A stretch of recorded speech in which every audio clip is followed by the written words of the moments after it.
Hey there, Mr. Redder here. Welcome back to another episode of Reddit Podcast Stories, where today, my girlfriend demands to be a stay-at-home mom to her kids while I financially support them.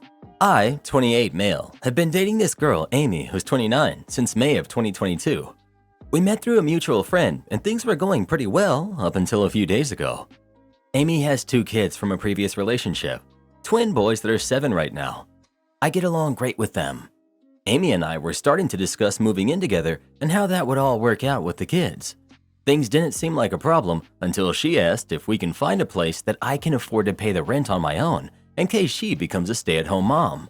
I asked in what instance she would become a stay-at-home mom when we aren't planning on having more kids and I had a vasectomy 2 years ago that she knows of. She said it's always been her dream to be a stay-at-home mom for her kids and the boys will benefit a lot from always having her home. She said she knows it'll be a lot of work for me to take on, but she would appreciate if we could talk about it and possibly make it happen as soon as we move in together. We discussed it, and I told her I'm honestly not comfortable with the idea of me being the sole breadwinner for our 4-person household.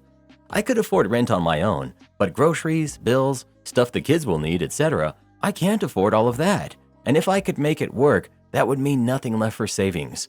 I also said the boys are in school most of the day, and although I agree that any kid would greatly benefit from having a parent available 24/7, I don't think it's a necessity. I also told her I'll be stressed out having them all rely on me. She said she understands and that it's fine, and we didn't speak about it again. I got a call from her mom like a week after I had the discussion with her. Her mom started the conversation sweet enough before getting to the point. She asked why I decided to date a single mother if I'm not willing to step up for her and her kids. To be honest, this kind of ticked me off. I didn't know deciding to date a single mom meant I'd have to happily be financially responsible for them all. I told her, with all due respect, this is between me and Amy. She said Amy won't have more kids because she's with me, and this is her only chance of being completely devoted to her kids. And although I can easily afford it, I'm being stingy because I simply can't be bothered to make a sacrifice. My blood was boiling, and I was trying not to say something rude back. I told her it isn't her business, and I cut the call. I spoke to Amy and asked her what her mom was on about. She said she needed someone to vent to about the situation, and her mom just so happened to have her best interest at heart. She said she thought it would be better for me to get her mom's perspective than to make a decision. I asked if it would be okay for me to go tell my mom that my girlfriend is asking me to bankroll her and her kids' lives and watch my mom call her names for it. She said I'm taking things too personally and I should have expected things to not go great after our discussion. I'm at a loss here. Edit. For everyone asking about the kid's dad and if he pays child support, he isn't a bad person, he's just broke and lives halfway across the world. He couldn't pay child support even if he wanted to, given he can barely afford to take care of himself. He also has a lot of health issues and that makes it difficult for him to work. He calls the kids quite a bit and is involved as one can be in his situation. She makes enough to take care of herself and her kids, so it's been alright for them financially. Not the jerk, but you do realize she plans to make this happen whether you agree to it or not, right? You'll move in together and she'll get let go, then have trouble finding a job. This is how it sounds to me too. She already decided not to work and that she has a meal ticket, and right now she's just in the process of making it happen one way or the other. Also, the last line about, "You should have expected that things would not go great." Darn, that statement alone would give me serious pause about continuing a relationship with someone. It has some bad vibes to it. Not the jerk. Get out of there, mate. This will not end well for you. Or he at least has to put a foot down and stop all of the moving in plans. If she conveniently loses her flat as well, he should tell her to move in with her mom and end the relationship. If not, maybe the relationship has a slim chance, but that's my romantic side. Wow, the audacity. Since you're happy to play with my kids, now pay for them too. Why? Because I said so. Run for the hills. Not the jerk, she's trying to use you for your finances. If she wants to be a stay-at-home mom, tell her to get more child support. Not the jerk, but you are an idiot, and I'm not trying to insult you at all, only trying to help. The mindset that her mom expressed to you, that's what all men will be held to once they choose to be with a single mom. Deadbeat knocked her up, now you're supposed to be the one to financially support them. I hope one day men learn to stop dating single moms. If you're a single dad, then it might be okay to settle. But when you don't have kids of your own, yet choose to be with a woman who already does, well, you kind of deserve what you're stupid enough to sign up for. Oh, that last comment is gonna tick everyone off, isn't he? Well, who do you think is the jerk? OG or Amy? Please let us know. Bruh, did you just say OG? Am I the jerk for transferring my assets to my daughter before my marriage? I, 28 female, had my daughter, who's 9, while I was in college. I'm ashamed to admit I don't know who the dad is. It was a drunken party mishap. My parents disowned me, and sympathizing with my plight, my grandpa took me in. He had a bad relationship with my dad. Grandpa passed 2 years ago, leaving me his entire estate. He was kind of rich. I started dating my fiance, Max, who's 35, about 4 years ago. He has 2 kids who are 6 and 10. He has full-time custody of them as well. Their mom married someone else and moved across the country. She pays child support but makes no effort to contact them or visit them.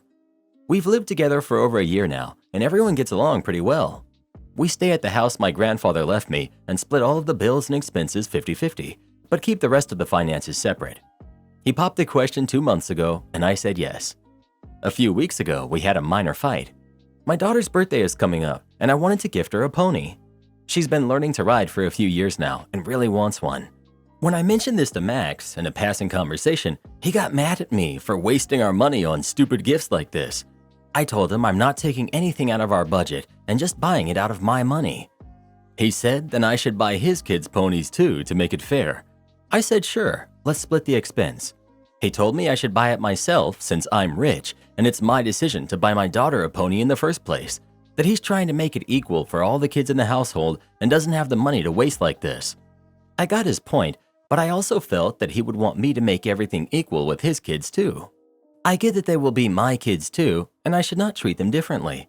But I also felt like my daughter should not have to split her generational wealth. It's not mine, it's my grandpa's, and he loved her.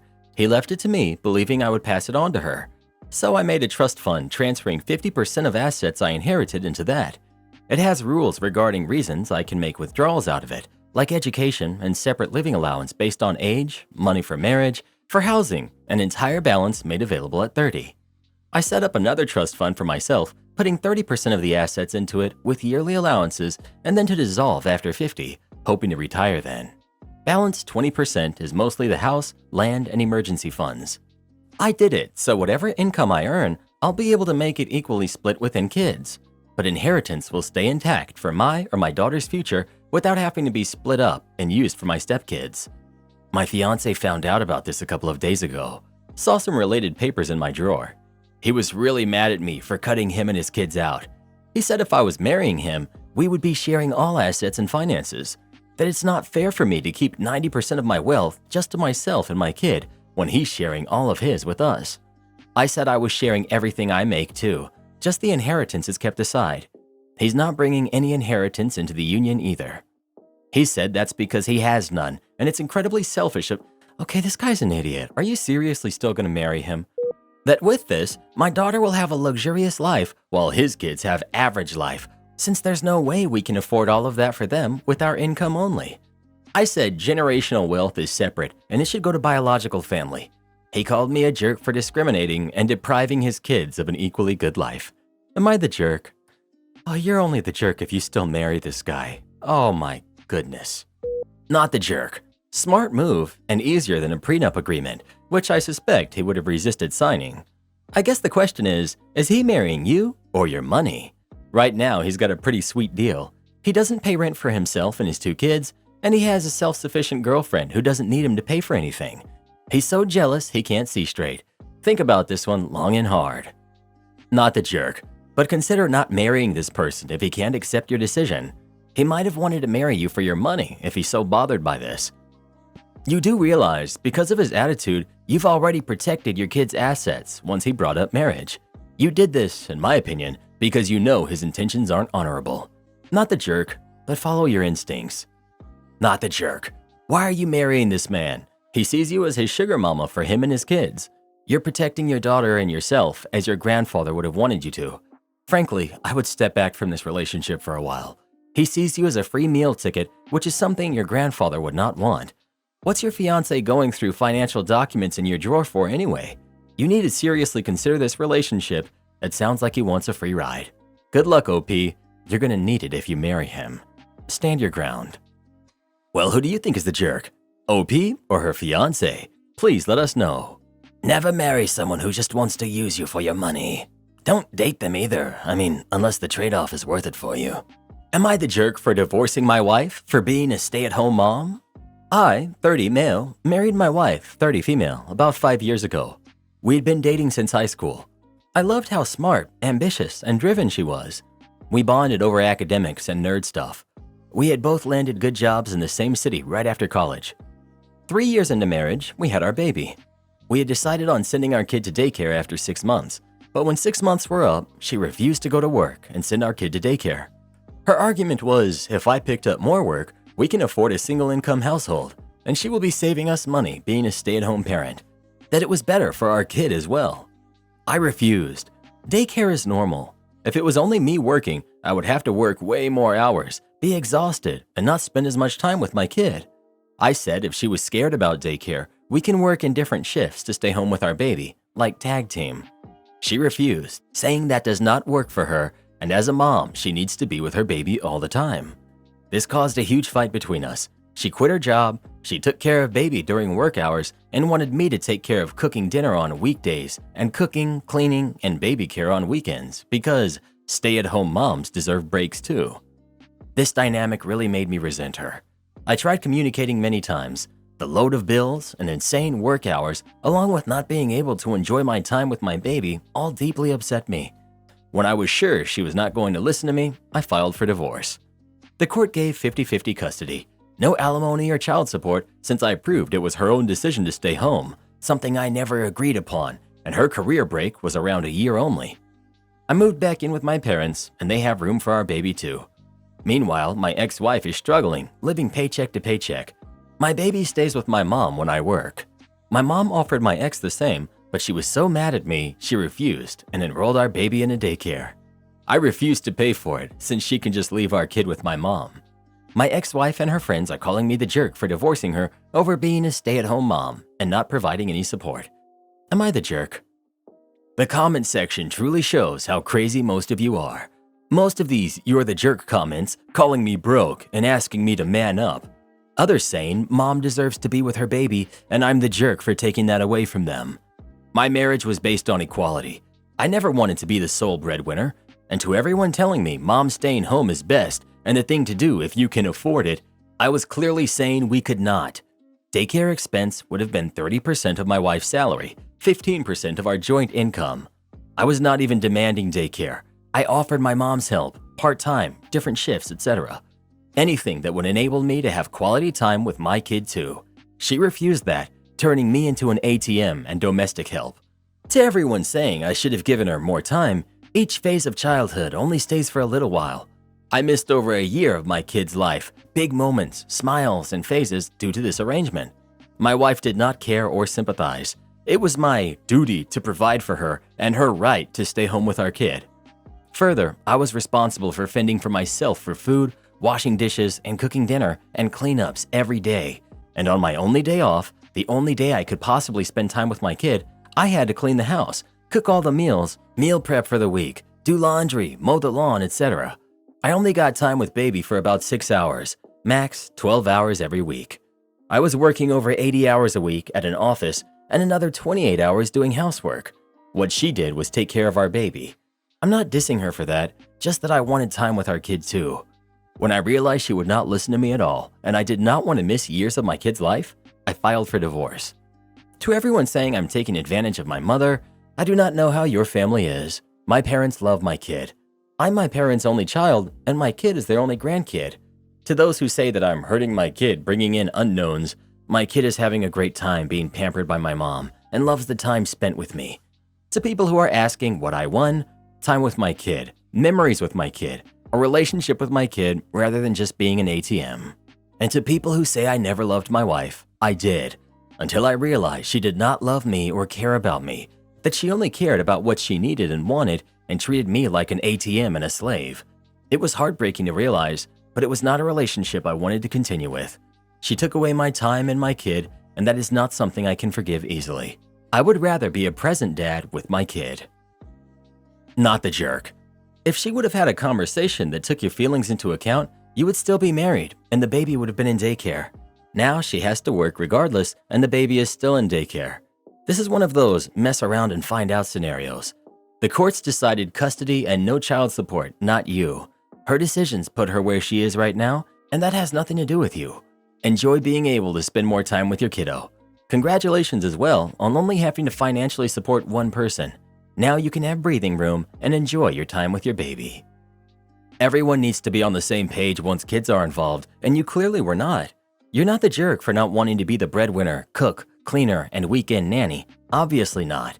Was there supposed to be time in that for your well-deserved break? I'm sorry for your kid that this ended in divorce, but you tried to communicate your desires many times. Good luck to you. Bro, she unilaterally changed the whole nature of your relationship and put all the work on you without your agreeing. You're not the jerk. I would have divorced her too, and I wouldn't help her in the least. Best part is you forced her to do the thing she refused to, which led to your divorce in the first place. Love it. Daycare may be normal, as you say, but it's certainly not preferable to the care that a devoted mom provides. Only the two of you know how you would do on a single income. My wife and I sent the kids to daycare because we were convinced that we needed two incomes. Looking back now, with the benefit of hindsight, we would have been okay, and I wish the kids had had their mom for those early years. You're not the jerk for resenting the bait and switch, but breaking up the family over it seems a bit drastic. It's only a few years, then the kid goes off to school and your wife goes back to work. I can't see myself settling down with my pregnant girlfriend of 5 years. Am I the jerk? I, 29 male, have been in a relationship with my girlfriend, who's 28, for 5 years. We've had discussions about our future goals, including settling down, having kids, and other similar aspects. Initially, we were both on the same page. I believed she was the one for me. However, lately, I've been feeling a sense of boredom and monotony in our relationship. Our love life is great. She's a wonderful cook, and she's objectively attractive. There isn't anything inherently wrong in our relationship, but the thought of being stuck in a repetitive routine is becoming overwhelming for me. Additionally, 3 of her close friends are either engaged or married, and she keeps pressuring me about when we'll take that step. I'd been contemplating ending the relationship because I found it increasingly difficult to pretend that everything was fine. However, last week, she told me that she had taken 3 different pregnancy tests, all of which came back positive. To say that I was mortified would be an understatement. Despite my best efforts to conceal my reaction, she could tell that something was off. She asked me how I felt about the situation, and I must admit that my choice of words could have been better. I asked her if not having it was an option, which caught her off guard. The following 2 minutes were filled with an uncomfortable silence. After that, she got up and left the apartment. Since then, she hasn't spoken with me at all, and I assume she's considering breaking up with me. Meanwhile, her friends and family have been calling me names, but I've chosen to ignore them, as their opinions hold no significance to me since they aren't directly involved in the situation. Despite me feeling free and so much better now that we aren't together anymore, I still can't help but think I might have been the jerk. I'm reading everyone's comments. I'm using this as a time to self-reflect before meeting my girlfriend once again. I don't feel the need to reply as I'm not sure if my reply is even warranted.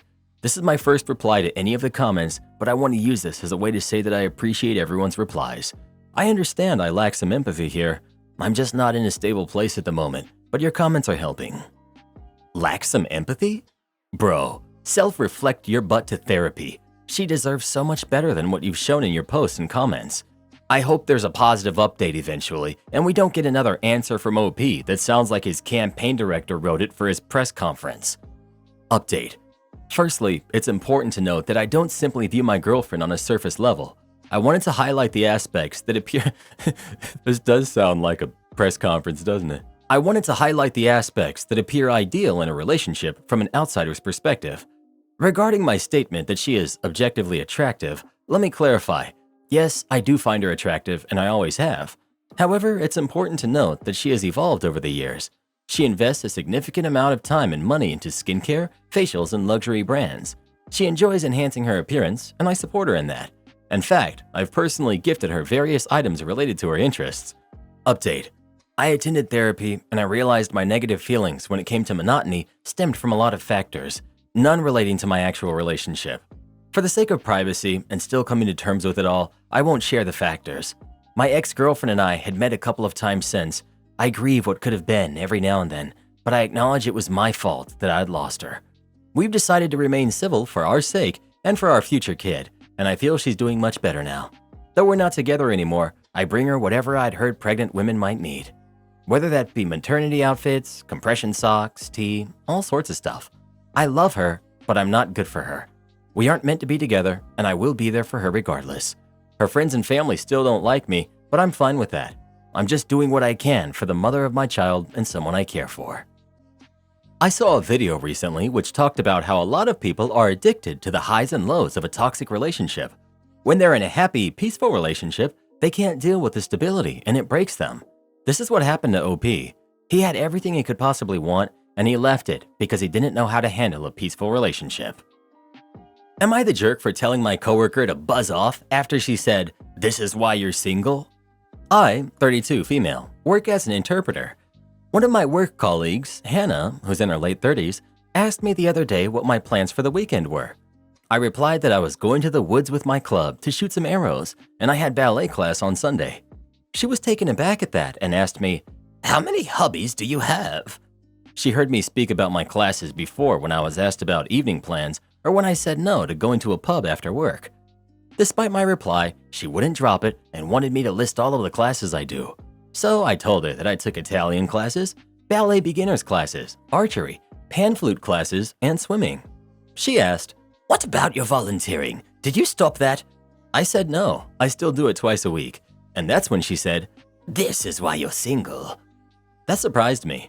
I've never complained about being single. I'm quite content with that, so I don't know where that came from. I asked her about that, and she just said that I'm trying to relive my high school days, and no guy would want a woman that runs around in the woods with arrows and then bounces around in a tutu. Could I have been more polite? Sure, but she annoyed me. I told her to buzz off, and I left the room. Now she's telling everyone that I'm a jerk, and that she was only trying to give me advice because I'm immature and will be single forever if I don't get my act together. It's been almost a week now, and she's got some of the ladies on her side, and they're side-eyeing me. One even twirled like a ballerina, badly, behind my back as I was leaving the lunchroom. With so many people agreeing with her, I need to double-check if I was right to tell her what I did. Did I overreact? Was I the jerk in the situation? Am I the jerk? Not the jerk, but she's creating a hostile work environment. She doesn't get to dictate how you live your life, then get offended by you telling her off, in effect, to mind her own business. Yes, you told her to buzz off, but as aggressive as she was being, it doesn't sound like she would have taken anything less than you being blunt and saying what you said. You need to report this to your HR department or file a complaint about her creating hostility at work because of an exchange that she pushed. Then she assumed you didn't like being single. She's probably one of those people who thinks the whole darn world needs to pair up and have a romantic partner. And now she's having others demean you, tease, and mock you for living your life. That's messed up behavior, and she needs some serious consequences for starting this at work and continuing to stir the pot, and then bringing other coworkers in to stir it as well. Not the jerk. I'm honestly impressed. That's quite a list of activities, and I don't think I'd be able to dredge up the energy for that list.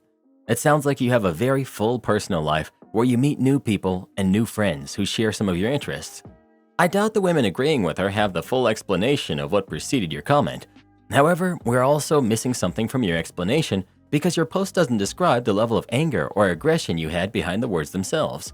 But given the rude comments from her, buzz off sounds like an appropriate response. I'd be tempted to turn it on the other ladies. Ask the one who is twirling behind you if she'd like to see you in the ballet class had space for her to join. Ask the other ladies if they all met their partners in the pub after work, or if they met them through hobbies. Not the jerk, but to be honest, she's totally right. No guys will want to date someone who does all these unnecessary activities. Do you happen to have multiple cats at home by any chance? Like, if you want to live your life doing all this goofy stuff, then do you. But if you ever decide it's time to find a good man, you'll have to cut way back on these silly childish activities and start being a bit more of a normal adult. Edit. To all you guys saying you would be happy with a quirky girl who does this kinds of stuff, I'm sure most of you are losers who play video games all the time and have never even had a girlfriend before. So of course you'd be happy with anyone who would give you a chance. I'm talking about men who actually have something to offer. You know, good jobs, our own place, that sort of thing. None of us would be interested in dating someone who does all this kind of stuff. As a normal, functioning adult, your entertainment should be once or twice a week and simply grabbing drinks with a friend after work or watching a game at someone else's house. This is called normality, and I'm not surprised at all that none of you seem to understand that. I, 28 female, refused to sign my marriage license at my wedding, and now I think I should leave him. For 6 years, I believed Fred and I were on the same page about what we wanted from one another in our future. We agreed, as in he's made this point as well, we didn't want to have kids ever, and I made it clear before and during wedding planning that I wasn't changing my last name, ever. He agreed to this. I'm an only child, while Fred has 3 brothers. My last name stops with me, while his family's last name will continue on with his 3 brothers, who are all married and they have kids. And with this all considered and points made on these facts, I believe there wasn't an issue because Fred agreed to it. I personally hate the tradition of taking on the husband's last name. In my personal opinion, it's just ridiculous. Even the thought of someone else's last name being attached to my hypothetical kids, if I do all 9 months of creating it and wrecking my body, just doesn't sit right with me. On top of that, why should I have to change all my registered IDs and documentation just because I'm a woman? It's not fair. So it's our wedding day, and Fred really pushed to have a ceremony in front of everyone where we'd sign our marriage license together. He was first to go, and when it was my turn, he had his hand placed really weirdly on the document. I told him to move his hand. We had an awkward, quiet battle about it, and when he finally did, I saw what he was hiding. It was his job to fill out all the forms for our license since he offered to do it for me, so I had one less thing to worry about, and he went behind my back and purposely filled it out so I would be taking his last name.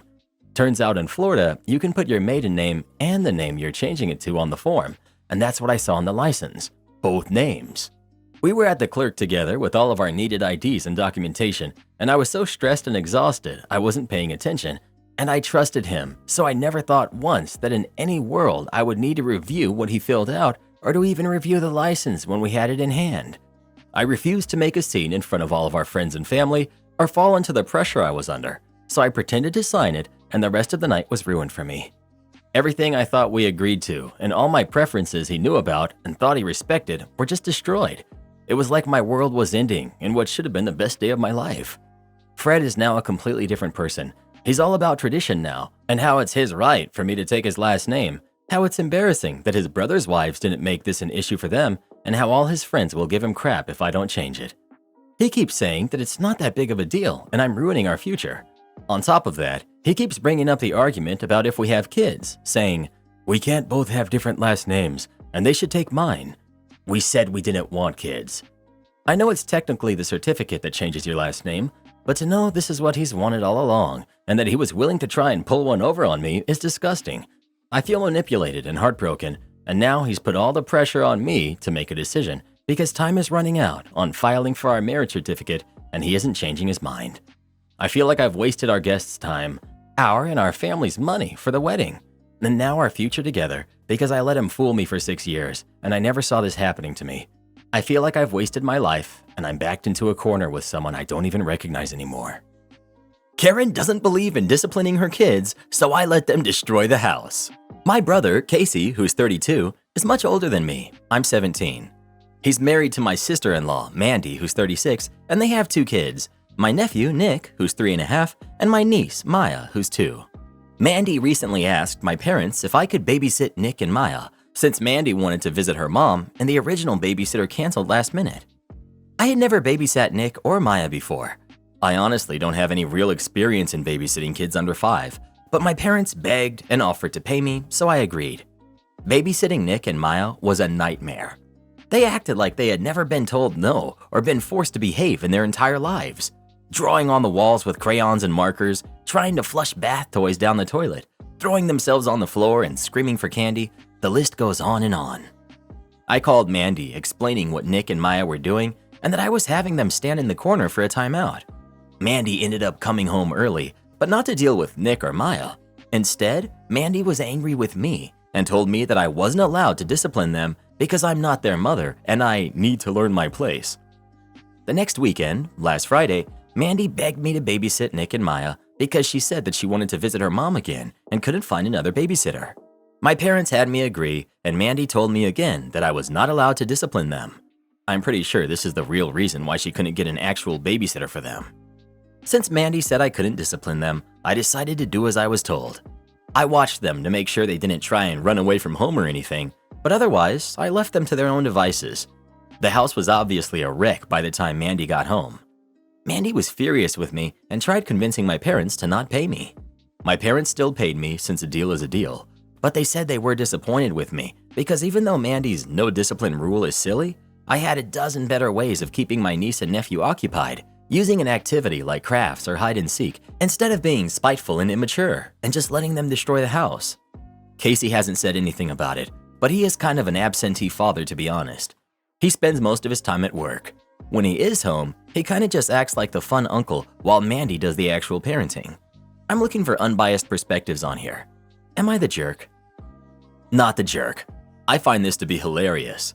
I'm a school teacher, and believe me, I can spot the kids who aren't told no and lack discipline on day one. It's not cute. It sounds like Mandy needs parenting classes. Not the jerk. The kids are awful because of poor parenting on both parents' parts, and if you're not allowed to correct them, then so be it. Do not babysit for them anymore. If your parents want you to do it so badly, let them do it. Would I be the jerk for not attending my brother's birthday party because I can't bring my dog? I, 28 female, have a 3-year-old German Shepherd, Lou, who's the sweetest dog I've ever met. She's very cuddly and loving once she gets used to you. However, she was mistreated as a puppy and has separation anxiety. Edit. We've been working with a professional trainer and she's been making improvements. But currently, leaving her home alone for more than an hour simply isn't possible. Edit. My brother lives 45 minutes away. It's hard to gain her trust, so getting someone to watch her on short notice is nearly impossible. The last time I visited my brother, who's 39, his wife, who's 42, stepped on Lou's tail and quite obviously it hurt. She didn't bite or even try to do so, but she barked quite loudly before running to hide behind me. I asked my sister-in-law whether she was all right, and she said she was, so I didn't think anything else of it. After all, she had known Lou for almost 2 years before the incident. But when my brother invited me to his birthday party next weekend, he told me to leave Lou at home, and when I asked for the reason, he told me sister-in-law thought she was too aggressive to be around the guests. She isn't, but it's their house, their rules, and I want to respect their wishes. So I simply called my usual dog sitter, who told me that unfortunately they weren't available. Anyone else who has watched Lou in the past will also be at my brother's party, so I don't have anyone to watch her. I told my brother I could either A, bring Lou and keep her on a leash at all times, or B, take Lou with me and take turns with my mom walking her around the neighborhood so I could be able to stay a bit without his wife having to face my dog, or C, come over with Lou in the car to congratulate him and bring over his present, but leave shortly afterwards, as I don't want her to be alone in the car for more than 15 minutes. He told me that he didn't like any of these options because his wife didn't want my aggressive dog on their property, in their driveway, or in their neighborhood in general. I apologized and told him that if that was the case, I wouldn't be able to come at all.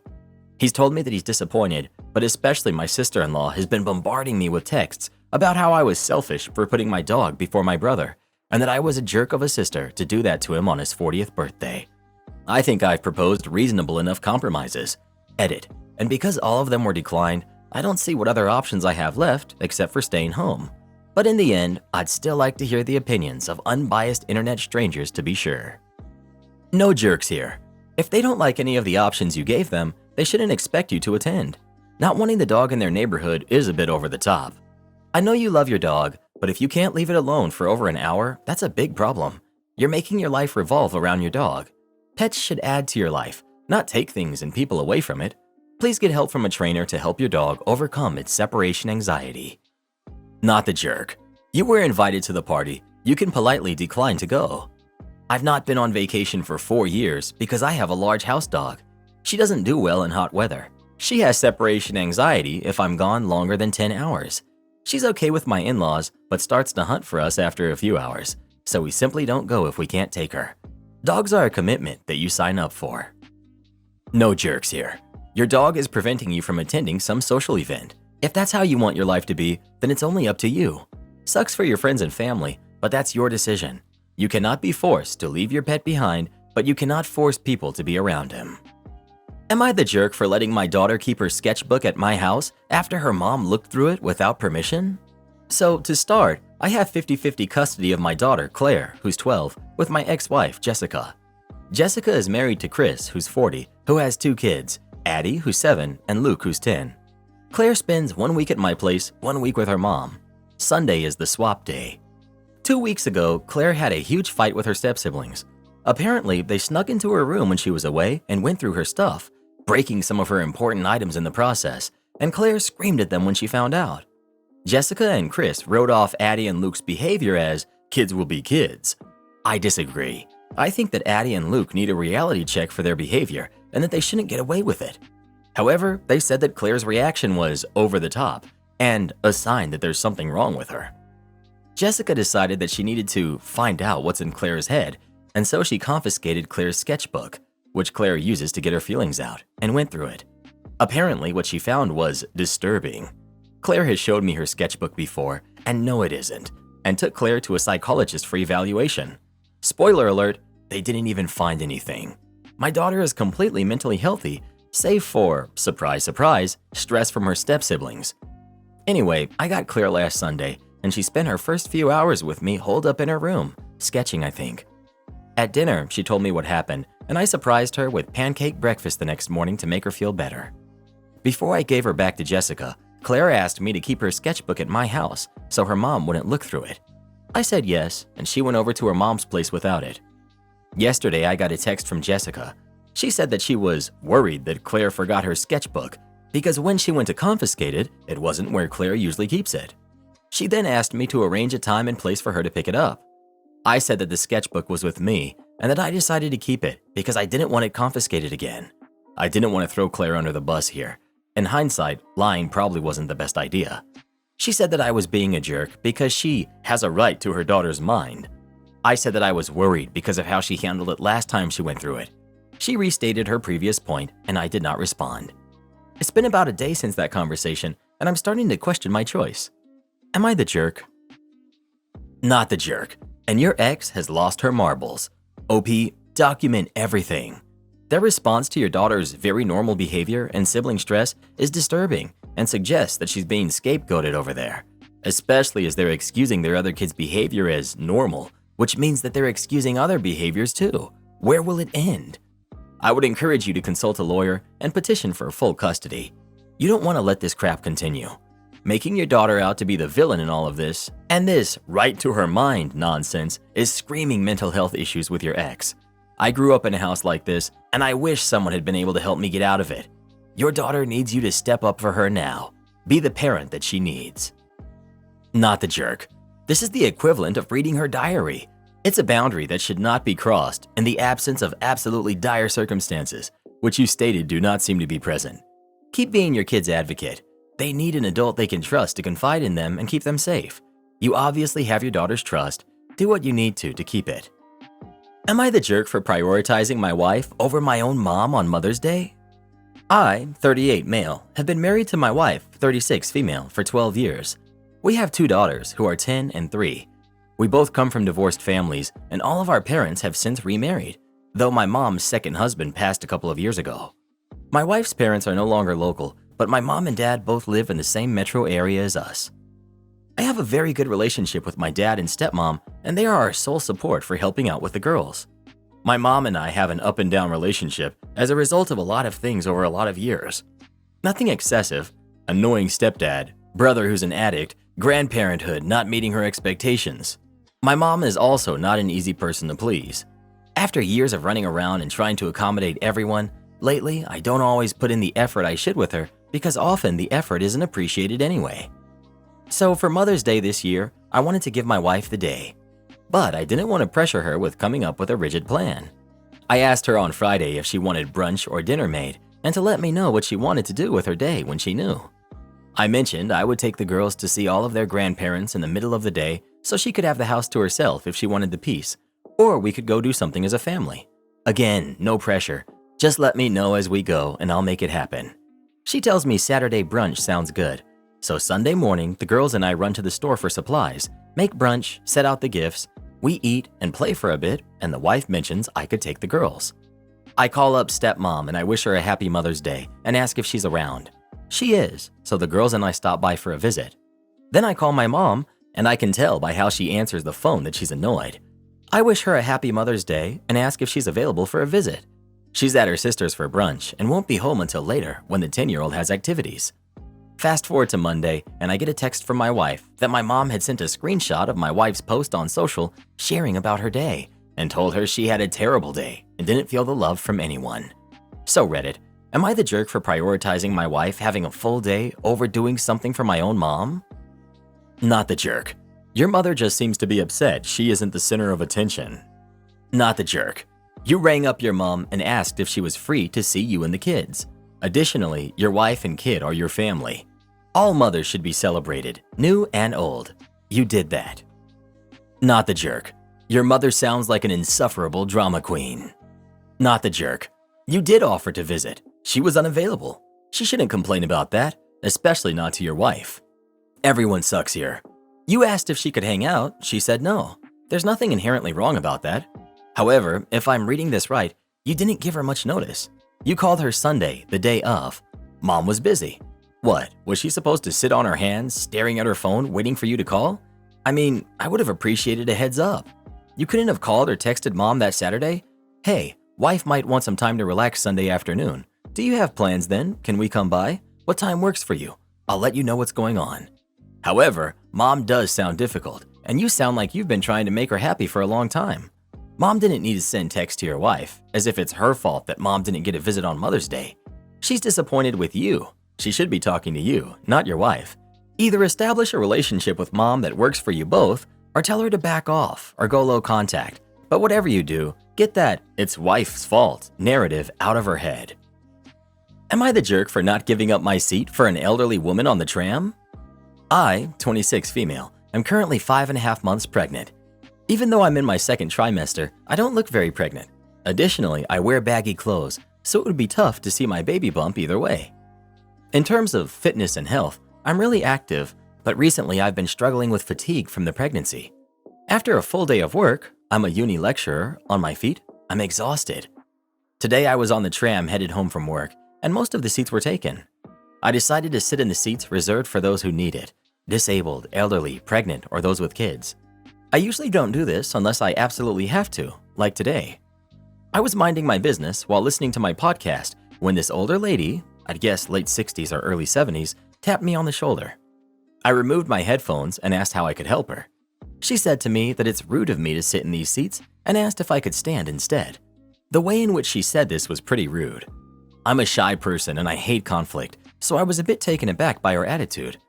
As I began to try to explain to her how I'm pregnant, another passenger came over and repeated the sentiment of the older lady. Once they stopped talking, I managed to quickly say, "Actually, I'm pregnant," to which the older lady scoffed. She said I couldn't possibly be pregnant and told me to give her the seat. I refused to move and explained to her that I needed the seat as much as she did. At this statement, she lost it. By this point, we had reached the next stop and the tram conductor came to see what the yelling was about. The older lady told him what was happening and he looked at me and said, "Are you really pregnant?" To which I obviously said yes. He then said to the lady that there was a free seat near the front that she could have, which she begrudgingly agreed to take. The other passenger then said to me that even if I am pregnant, I should have given up my seat to an elderly person as they actually need it more. After this, I actually felt pretty guilty. Maybe she did actually want it more than me, but how can you tell? So, am I the jerk for not giving up my seat to an elderly woman on the tram? Edit. Today I told my coworker about the situation and he made me feel awful about it. After reading everything here, I feel confident standing by my decision. Pun intended. Thanks everyone. Not the jerk. The seats are there for the elderly, disabled, and pregnant for a reason. Pregnancy causes the human body to exist at the limits of like high-endurance athletes for months at a time. That comes with aches, pains, instability, fatigue, etc. There's also the safety concern. Many pregnant people have low blood pressure, making them dizzier and more prone to falling. You're also off balance because your weight distribution isn't what you're used to. And falling while pregnant can be anything from minorly sore to very, very serious depending on how you land, your luck, etc. Sorry, but I'm not risking my babies for etiquette. You did nothing wrong, and I'm sorry they made you feel like you did. Am I the jerk for not letting my sister-in-law and her friends stay with me? I have 5 brothers and 4 sisters-in-law. I get along with 3 of them wonderfully, and the 4th one just okay. No beef or anything, until now. She just isn't as social as the rest of us and keeps to herself a lot. We have a family group chat with us siblings and spouses that she doesn't participate in much, but I know she reads everything. Also, I live in a touristy area, and that is getting ready to amp up for the year. I posted in the group chat that my in-laws were taking my daughter to another state to visit family, and how excited I was for her to go, but also how excited I was for the alone time. I took my daughter to meet my in-laws and stopped for food on my way home with the plan to open all my patio doors, enjoy the breeze and sounds, and watch TV all night. I get home and drop the food on the counter, go into my bedroom and put my PJs on. I hear someone banging on my patio doors, and I walk out of the bedroom, and it's my sister-in-law 4 with 3 other women that I don't know. They have suitcases and are all trying to open my door. I go to one door and open it slightly and ask, "What's up?" And my sister-in-law says that when she saw I was going to be kid-free for a few days, she decided to plan a girls' trip and come keep me company. I say, without asking if I wanted company, because I don't. One of her friends says, "You didn't make sure this was okay?" Sister-in-law says, "We are family. I don't need to check." To which I reply, "Oh no, you absolutely should have checked because I would have told you no." Sister-in-law says, "Well, we are here now, so let us in." I say, "No, that's okay. I'm not up for company, especially 4 of you." Sister-in-law says, "But you have 3 guest rooms." I reply, "No, one is daughter's room, one is my office, and one is a guest room for invited guests, which you are not. Please go away." Then I closed the curtains that I had put up, mainly for decoration, and wasn't even sure if they would cover all of the windows. She knocked on my patio doors for about 15 minutes before they left. I blocked her on everything so I could enjoy the night. My brother called and asked me what happened, and I told him. He said that his wife had told him that I invited her. After me asking him if he really thought I was the kind of person who would invite 4 people to stay with me when I don't know 3 of them, he just said he would take care of it. She's now very mad at me and is telling anyone who will listen that I embarrassed her in front of her friends and she's never going to forgive me. Pretty sure I don't care though. I just wanted to enjoy my extended weekend alone. So, am I the jerk for not letting uninvited guests ruin my extended alone weekend? Not the jerk. Who invites themselves and their friends to someone else's house without asking for permission from the homeowner? She was way out of line and she embarrassed herself. Not the jerk. What kind of thought process is this? Sees a post about excited for alone time and then proceeds to invite herself and 3 people you don't even know to your house to keep you company? Oh no. Am I the jerk for contacting my husband's job without his permission? For background, my husband Kyle and I have been married for 3 years and I'm 5 months pregnant with our first kid. He and I are 30 and 29 respectively. Following a head injury he received from a car accident last year, Kyle has had epilepsy. He probably has a seizure once every 3 months, even with medication. Yesterday, after I got home from work, I heard Kyle fall in the bathroom, and when I went to check on him, he was seizing. Kyle was working from home when this happened, and his work team had a big project deadline coming up, so he had also been swamped with work. Kyle was feeling super woozy and out of it after the seizure. We decided that he needed to take it easy for the rest of the day. At one point, he asked me to get his glasses from his office, which I did. While getting his glasses, I noticed that he had 50 new messages from various supervisors and coworkers. I didn't read any of them, but when I noticed how many messages there were, I messaged my cousin, one of his bosses, privately and said that while he is fine now, Kyle just had a seizure and he's probably not going to be available for the rest of the day. My cousin was understanding and said not to worry about it. When I told Kyle that I messaged my cousin, he was upset with me because he didn't think it was okay for me to message them without telling him first. He yelled at me for crossing a boundary, something he later apologized for. His thinking is that it wasn't my place to message his supervisor because he never told me that it was something I could do for him. My thinking was that I didn't want his coworkers to think that he just went MIA for no reason, or that something was seriously wrong with him, but I can see how this might have been overbearing. I apologized to Kyle already for the sake of making peace, and I won't reach out to anyone on his behalf again. I honestly just want to know if I was in the wrong here, because I didn't have any bad intentions, and I feel like he overreacted. Am I the jerk? Edit. My husband's supervisors were already aware of his epilepsy. I didn't tell my cousin anything he didn't already know, for what it's worth. No jerks here. You did cross a line contacting his job, even if his boss is your cousin. However, it was out of love and caring. He got upset and yelled at you. You both apologized for your actions. I hope your husband is doing better. Agreed. Contacting a spouse or partner's job for them is pretty much only acceptable when the person is literally physically incapable of doing so themselves. and this was almost that, but not quite. I see a lot of people saying the cousin angle muddies the waters, but not really. In this context, he was still OP's husband's boss first and foremost, saying, "Hey, do you want me to let cousin know?" Or, "I noticed you've been getting a lot of work messages. Do you want me to send any kind of notice? Just let me know what you want me to say and I'll type it for you." Or anything like that would have been much better. But it's understandable, and given the context, I don't think this impacted his reputation at work or anything like that. But it sounds like it was a very stressful situation all around. Husband yelled when he shouldn't have and apologized. OP now has a better idea of what she should and shouldn't do if this ever happens again. Am I the jerk for telling my half-sister I'm not responsible for helping her with her mother's care? My half-sister's mother is my dad's widow. They were married until his passing a decade ago. But I was never close to her and had no contact with her in the years since my dad's passing, and only had minimal contact with her in the years before he passed after I left their house. Some of the big points of contention were money. Most of the money my parents had, in theory, was my mom's before marriage and was considered a premarital asset, which she left entirely to me, and a bank account that only her parents had access to until I turned 18. The money from the actual marriage was entirely my dad's, and he got the house and stuff, which was in her name. But the money I had was a large sum, and there were times we struggled and I didn't want it to be used. There was also the fact I did not want to use that money to help cover the cost when my dad's wife had breast cancer to help pay for treatment so they'd have no debt. Another thing was, she hated that I called her by her first name, never mom, never mama, or some form of mom nickname. This was part of what made my dad and I so estranged as well.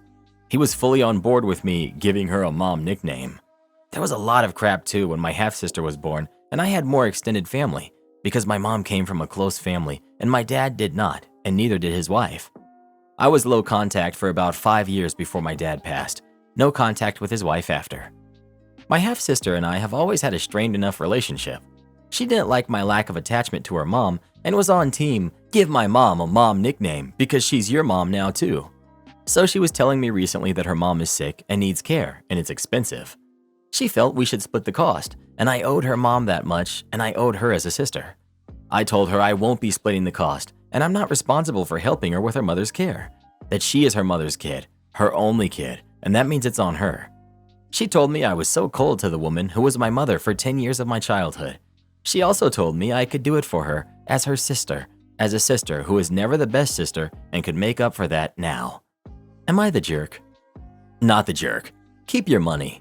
If your dad got the marital home after your mom passed, I presume it went to your stepmom after your dad passed. She can sell it if she needs to pay for medical bills. Not the jerk. You were deservedly cold to this person who stole the money your late mother left for you that should have been invested in your future. You don't owe them anything. Their BS has cost you enough. Am I the jerk for refusing to pay half of my partner's termination fee? I, 25 female, own my house.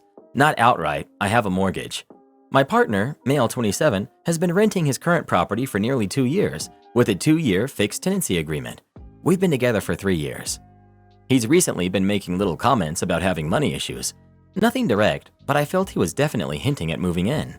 For example, he said that though he isn't struggling to pay the rent or the rest of his bills, he is unable to indulge in his hobbies. As we've been together a while, and it felt like the natural next step, and felt like that's what he was hinting at, I suggested he move in with me. We agreed that as he isn't gaining any equity in my house, he won't contribute to the mortgage, but he will split all utilities with me equally. We will be saving quite a lot of money monthly. Now, the letting agency has told him that he has to pay an early termination fee as he will be leaving his tenancy 3 months early. The fee is around £600. He asked me to pay half of it today and blew up at me when I said no. My reasoning was, he will be saving money in the long run by moving in with me anyway. I'm covering the cost of my property, so he should be covering the cost of his. I don't see this as a joint bill. He thinks I'm the jerk because I asked him to move in, so I'm the reason he's leaving his tenancy early anyway, so I should be responsible for half of it. When I told him he could stay there and move in with me when his tenancy ends, and therefore he would not be required to pay the fee, he got even angrier and said I was showing my true colors and didn't actually want him to move in with me or have an equal partnership. Unsure if it's important, but for clarification, he has enough in his savings to cover the whole fee.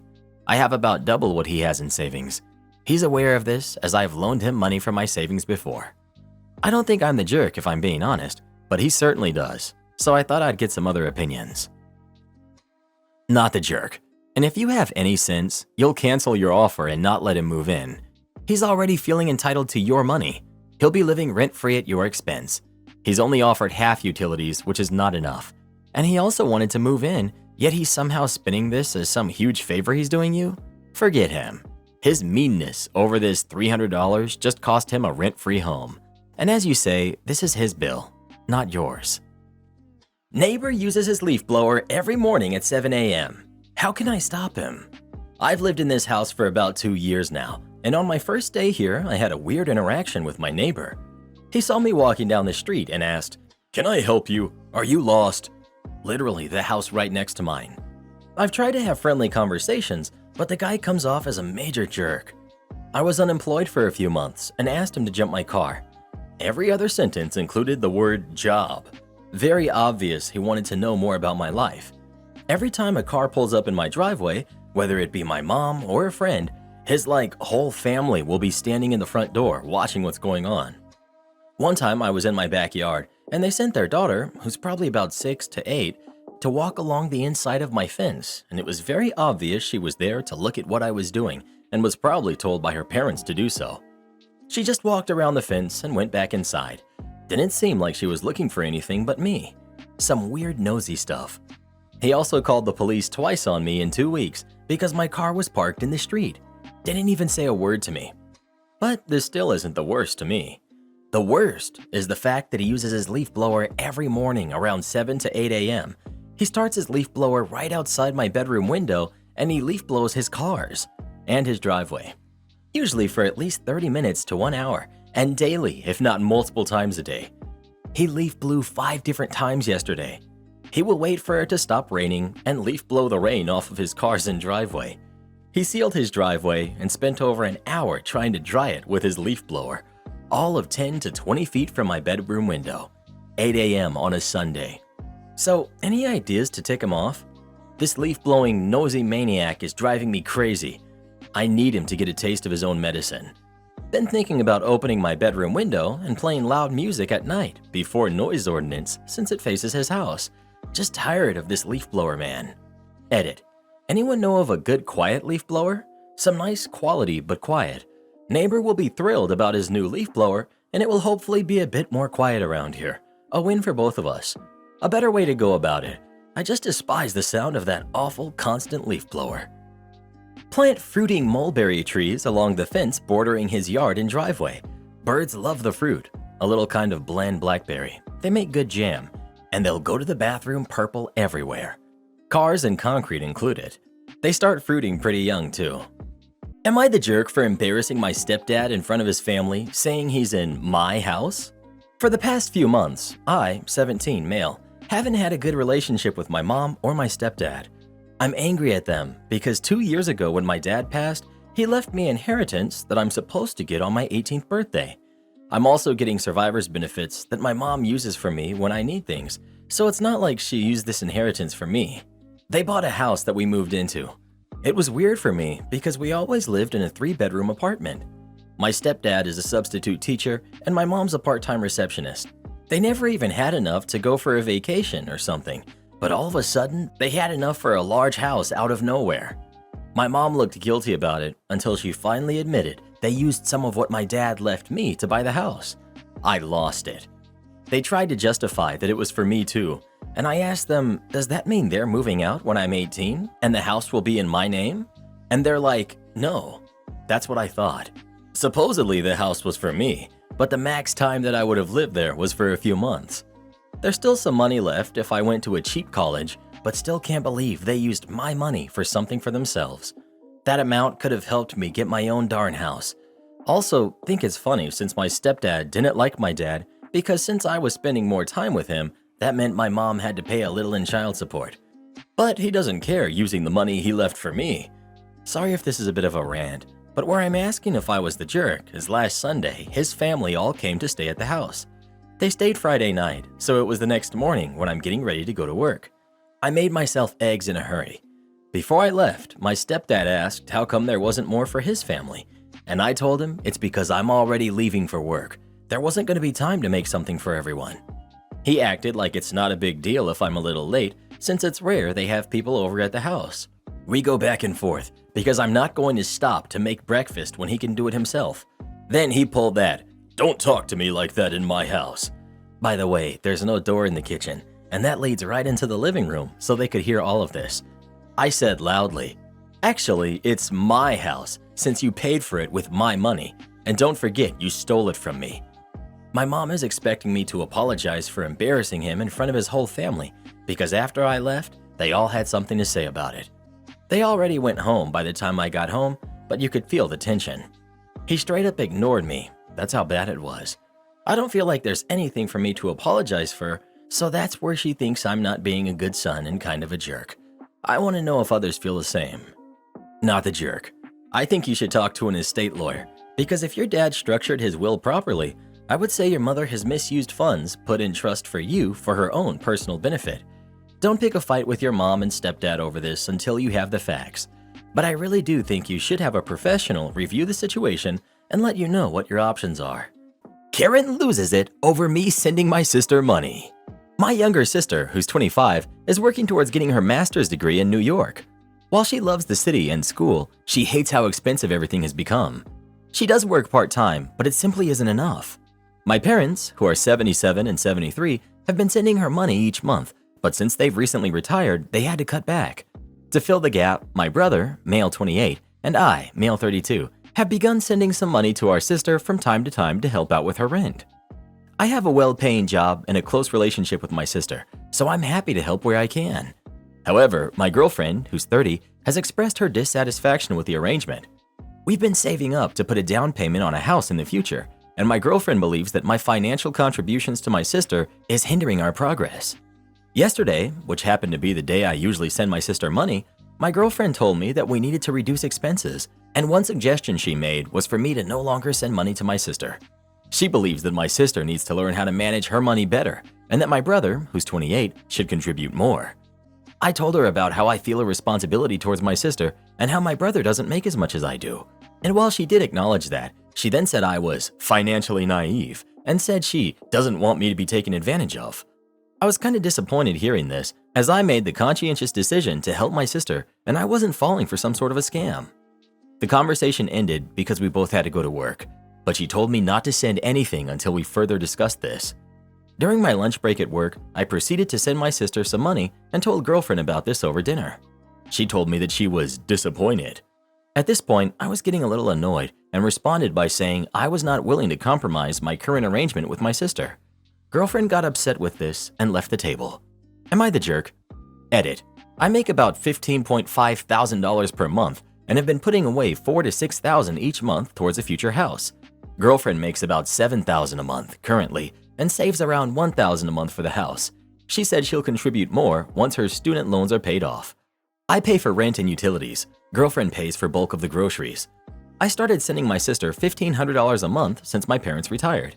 Edit 2. Sister pays $2,800 a month in rent and $350 a month in transportation.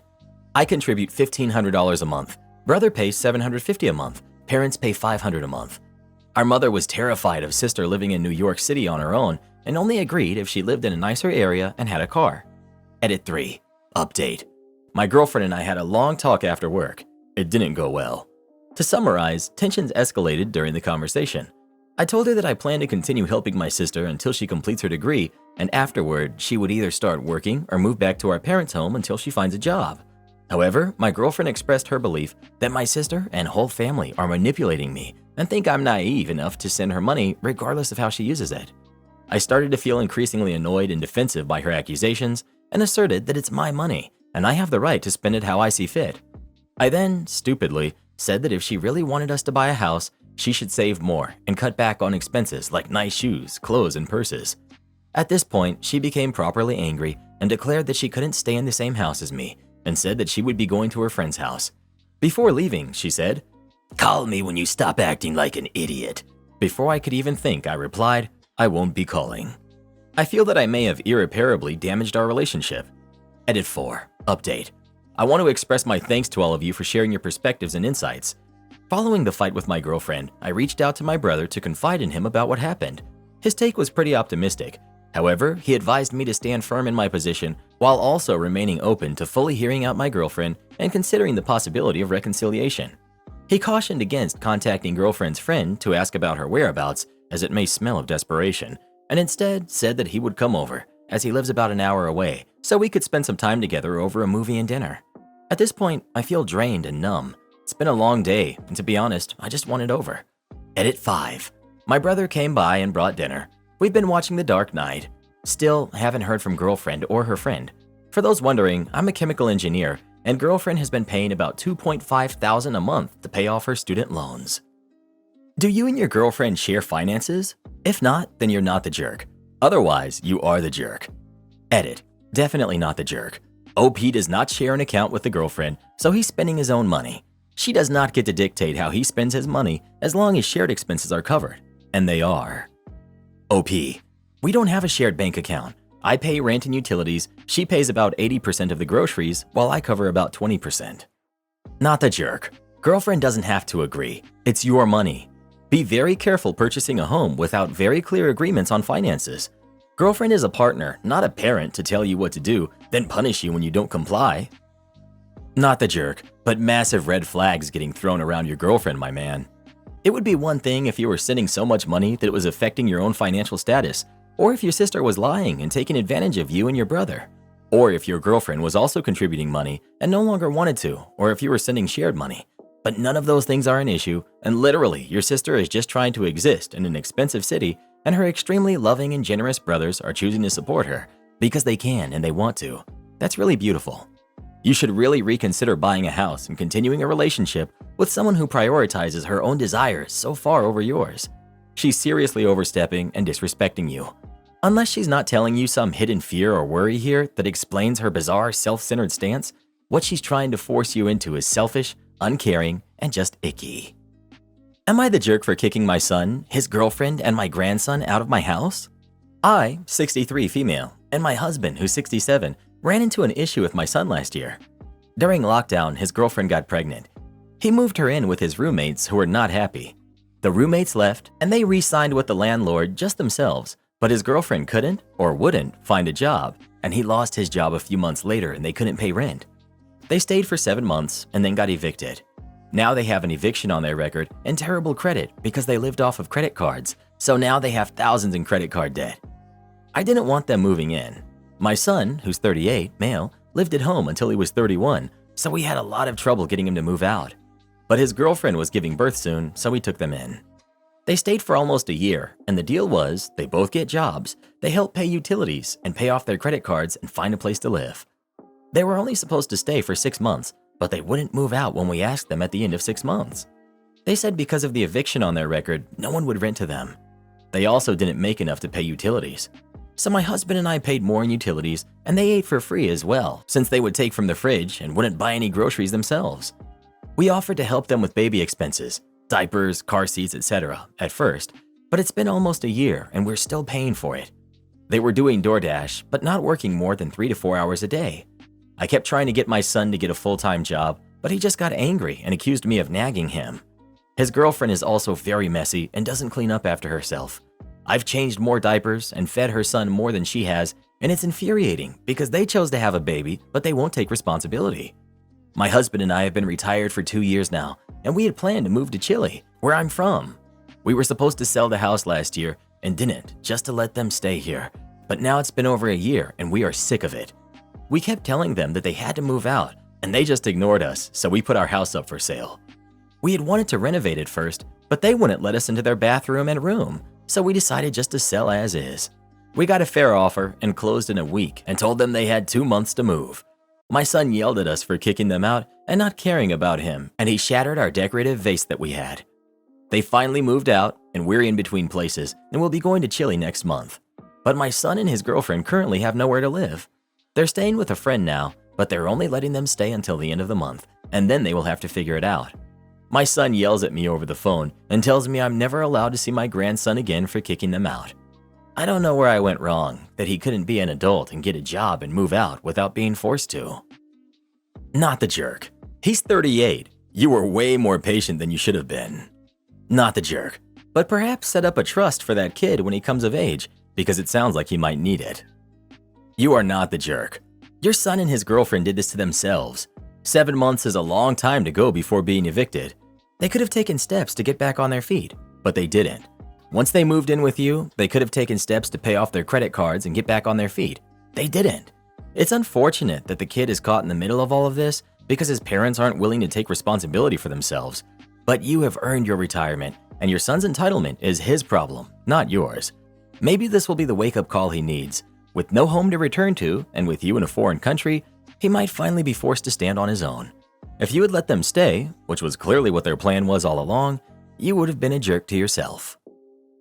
Am I the jerk for marinating chicken overnight? Look, I know the title is vague, but I'm at a loss here. Let's start with some context. I'm renting a room in a 4-bedroom house. Life's difficult right now, and this is the best I can afford. The other 3 rooms are occupied by people I didn't know before moving in, each paying their own rent, including a couple that sleeps in the larger room. Since the house is shared, we have free access to the shared spaces, like the kitchen and lounge, and we try to be respectful of each other. One thing that's relevant is that the couple and a person in another room were already friends before moving in, so they spend a lot of time together and do stuff for each other. All good with me. For the actual reason of this post, I'm out most of the day working, and usually when I cook dinner for myself, I cook a bit extra to take to work the next day and save money. The other day, I had some chicken breast that I cut into bits and seasoned with some lemon, herbs, and left to marinate. Fry that up with some vegetables, add some noodles, and it's a pretty decent meal. On this particular occasion, my coworkers had planned a team lunch for the next day, so there was no point in me cooking that usual extra. Since the marinated chicken was actually smelling pretty good, I thought it would taste even better the following day when I'd cook it for dinner again. Got a bowl, placed it all in there, covered with cling film, and left it in the refrigerator, in the spot where my refrigerator stuff usually is. We do this so everyone knows who owns what in the refrigerator. Never thought about it again. The following day when I get home, a couple of people from the other rooms are kind of waiting for me in the lounge, and they just start screaming at me. So the girl from the couple I mentioned earlier is a sleepwalker, and that has never been a major issue until now, save from the occasional noise during the night, but nothing that should be considered annoying. You might see where this is going though. Last night, she got up, still sleeping, walked in the kitchen, opened the fridge, and helped herself to a spoonful of marinated chicken. She then proceeded to go back to bed, where she eventually fell ill and had to be taken to the hospital. Now they're acting like it's my fault, because since I know she's a sleepwalker, I should be more careful with stuff like this and not leave uncooked chicken in the refrigerator like that. I never thought that would be a problem. As I said before, we have specific areas for each of us, and we try to be mindful of what we leave there. The chicken was properly covered, and it wouldn't be a problem on any other circumstances. I tried to argue this, but now they want me to apologize to her and help to pay for the hospital bill, which to be honest, I don't really feel like I should. Plus, I'm down one meal as the rest of the chicken was just thrown out, and I was really looking forward to it. Not the jerk. Wow, that didn't go as I expected. She needs help for her sleepwalking. It's completely normal to marinate raw chicken in the fridge, assuming you're following food safety, and it sounds like you were. It's not normal to eat it while sleepwalking. Not the jerk. She took food that didn't belong to her and got sick. That's her own fault. If her sleepwalking is that bad, then she should have a lock on her door or seek help for it. If, as I suspect, that's a BS excuse, then she messed around and found out. Not the jerk. It's her responsibility to get her medical conditions under control so she can exist safely. If she had turned on all the faucets and flooded the house, would they have blamed the water company? If she got in the car and drove off and ran into a light pole, would they have blamed the car manufacturer? It sucks that she got sick, but it's not your fault. It's perfectly reasonable to store your food in the refrigerator and expect people not to eat raw chicken while they're sleepwalking. Am I the jerk for saying, actually, it's my house? So, backstory. My grandmother passed 2 years ago. A month before she did, we met up for lunch, and she told me, 32 female, that she was giving me my mom's inheritance and enough money to cover any taxes on it. I was a bit confused, and she explained that she heard my sister talking about putting her in a nursing home, and she wanted me to take care of my mom by buying her a house and providing for her. My mom is 59 and has some mental health issues that have gotten worse with age, but well managed with meds. I still pay the taxes and have the house in my name. The issue at hand. I just moved in with my mom after getting a divorce. I took over all the bills and I pay for all of the groceries. I set my mom down and told her I take one night a week off, where I, by all means, fall off the face of the universe to unwind and get ready for my weekend. I work 2 jobs. I let her know it's Thursday that I like to take off. I leave work around 5:30 p.m. and I'll be home at 6:30 a.m. to get the kids ready. She agreed to this. I also let her know my ex had agreed as well to keep up my night off, so if something happened, to reach out to him first. This excludes if someone gets sick, hurt, or has to go to the hospital. Well, Thursday is coming up, and my mom started asking what my plans are. I told her I don't know yet. She kept pushing, so I asked if she needed me not to go out. She said no, but she wanted to know the place, time, and people that I would be with. My mind blanked, and I said, "I'm not 13 years old, Mom. I don't have to tell you any of that. Just let you know I'm safe." She came at me with, "It's my house, my rules." I didn't mean to say it hatefully, but it came out wrong. Actually, it's my house if you want to get technical. She got mad at me and truly started to treat me like a kid, yelling and telling me I'm ungrateful for her helping me out. I told her on that day I enjoy my privacy, that even once my ex and I were together, he didn't know where I was and only knew I was safe. She said I'm a jerk, and that's why me and him are not together, that I was disrespectful to their feelings about my safety. Edit. My mom has bipolar. She's perfectly capable to watch the kids for a night. My sisters have been waiting to put her in a nursing home for as long as I can remember because she's not a great housekeeper or good with money, and it would be easier on their lives. My mom also knows all my partners by name and has their phone numbers. She's the one who told me I was poly, so those accusing me of sneaking off, please don't. Last thing, I'm dyslexic and I'm very well coherent. I do apologize. I do my best writing this post, and I did not ever expect my writing style to come up in them. You are technically correct. The best kind of correct. You're also not the jerk. You're 32 years old, very capable of looking after yourself. And while moms are going to mom and worry about you, it's really none of their business where you're going. And since it is your house, there's no problem with you reminding her. Everyone sucks here. Pardon, you leave your kids once a week and just disappear overnight without giving anyone your whereabouts or who you're with? Everyone sucks here. When you have kids and you're handing them off to someone else for a night off, that other person needs to know where you are in case of emergencies. That goes both ways, in order to ensure your kids are supported, but also in order to ensure you can be found in case something happens to you. It's not an unreasonable ask. For making this into an issue, you are the jerk. Your mom is also a jerk for trying to throw authority over you when it's your house, you work 2 jobs, and she's a complete dependent upon you. Am I the jerk for telling my parents I won't be their live-in babysitter or take care of my baby sibling for them? I, 16 female, am an only child, and that position will be expiring in October when my parents have their second kid. They were always supposed to be one and done with me. Something I was aware of was partly due to them finding childcare ridiculously expensive and mom enjoying her job too much to stay home. I think another part of it, they are not very natural parents and are pretty much entirely hands-off. We never do anything as a family, and they're not very involved in my life. They pay for stuff, and that's their contribution to my life. The pregnancy was a big shock for them, and for me. I heard them discussing what they should do, and my mom was repeatedly saying she was not going to stay at home and she was not going to take much maternity leave, that she wants to be back at work ASAP. They complained about how much it will cost to get someone to watch the baby while they work and during the summers and stuff. I heard them mention me, and I was like, oh no. They set me down a week ago and told me they had these plans for me to watch the baby for 3 to 4 hours after school until they got home from work. It would involve quitting all of my after-school stuff and not hanging out with friends after school either. They also want me to stay home next summer and to consider hanging around to be there for the next few summers.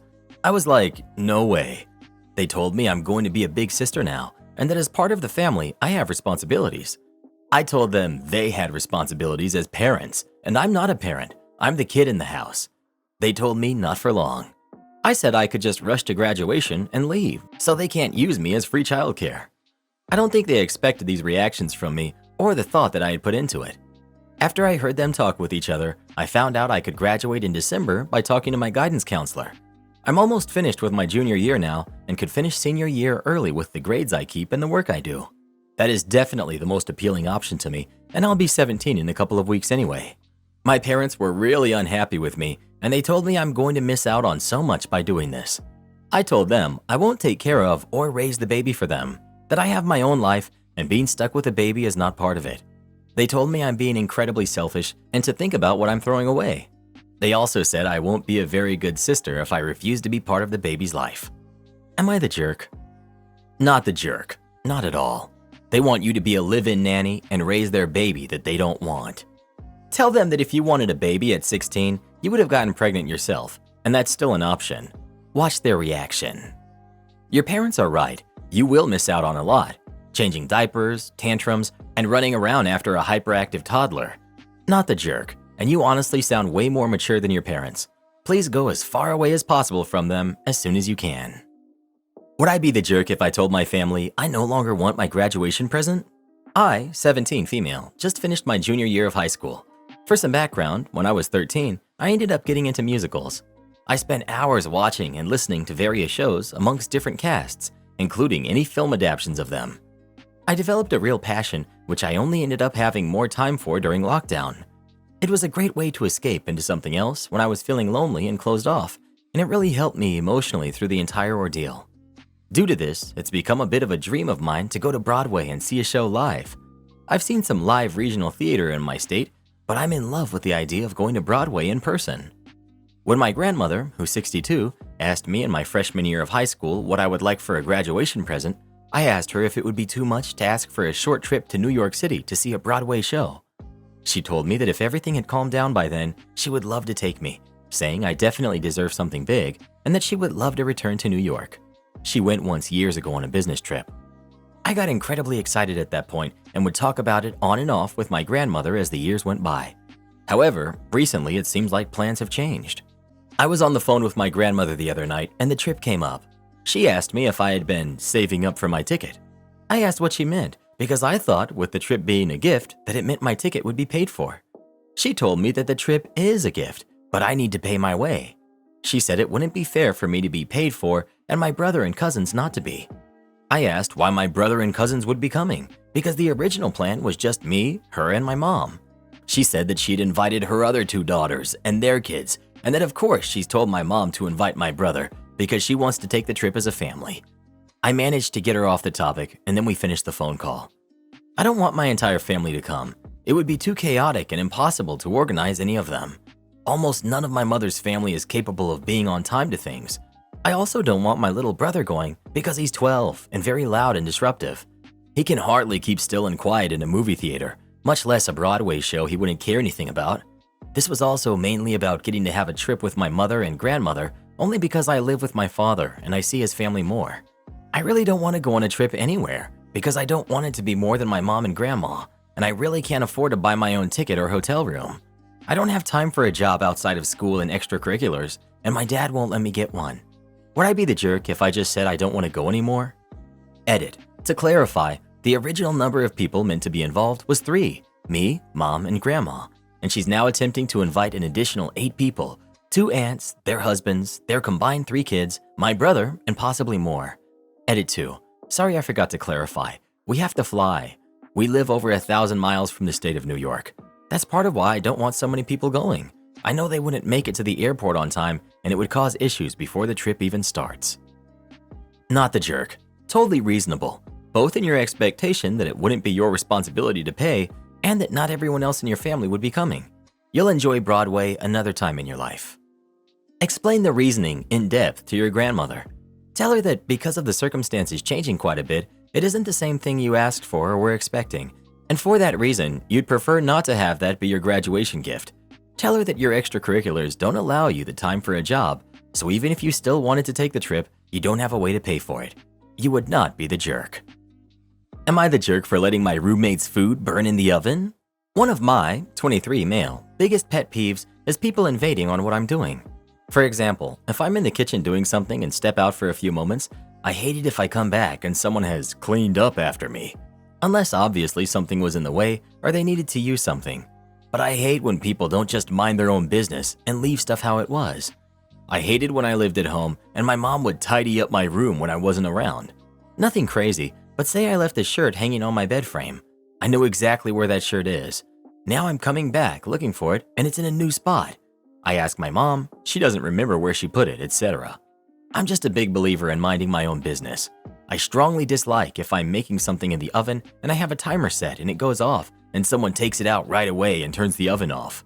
Usually I want to leave it in a bit longer, or maybe that was just the first step and it needed to be checked on. Even if that was the time for it to be taken out, I would much rather people just mind their own things. So I extend this courtesy to others, and it's very much in my nature to mind my own business.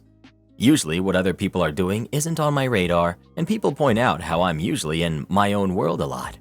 My roommate, 22 female, on the other hand, is the complete opposite. She has to be part of everything. If I'm watching something, she asks what I'm watching. If I look at my phone and laugh, she asks me what I'm laughing at, etc. It's not a problem. A lot of my friends are like this, and I don't find it annoying. It can be endearing. She's like this with everyone. But she grew up in a big household, whereas I was an only child, so she has some different tendencies. She can be absent-minded and easily distracted. She'll almost expect people around her to be watching out for her. She'll have water boiling on the stove and wander to another room. Also, she has the annoying, to me, tendency to clean up after me or other people that are in the apartment. She was baking cookies in the oven and I was in the kitchen eating a bowl of cereal. I was also wearing AirPods.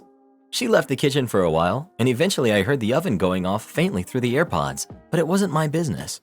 Eventually, she came rushing into the room and took the cookies out.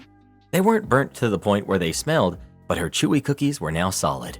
She told me I should have heard the oven and took them out. I told her if that's what she wanted, she should have told me to listen for the oven, and I would take them out, and that you can't just assume someone will. She said that was rude. You're not the jerk in this particular circumstance, but you sound like a jerk in general. You're the jerk. Come on, man. You heard the alarm. It takes absolutely no effort to say, yo, the thing is doing a thing. I mean, I guess you don't really have to do anything for anyone ever and just mind your business, but that's highly antisocial behavior. But I guess if everyone thinks you're an aloof jerk, you won't have to worry about people being in your business or vice versa. You're the jerk, and I strongly suggest you dedicate your life to earning more money so you can live on your own, angrily. You sound like a selfish brat, and I wish your mom's attempts to help you were more impactful on your life philosophy. Neighbors demand I move my plane. I live in a cottage that I inherited after my grandfather passed 3 years ago. The cottage is one of the oldest homes in the area, and unlike my neighbors, I'm not a member of the HOA. The cottage itself is a waterfront one, in which I have a small grass yard that turns into a beach on the lake. I never had a problem until recently over a seaplane and buoys.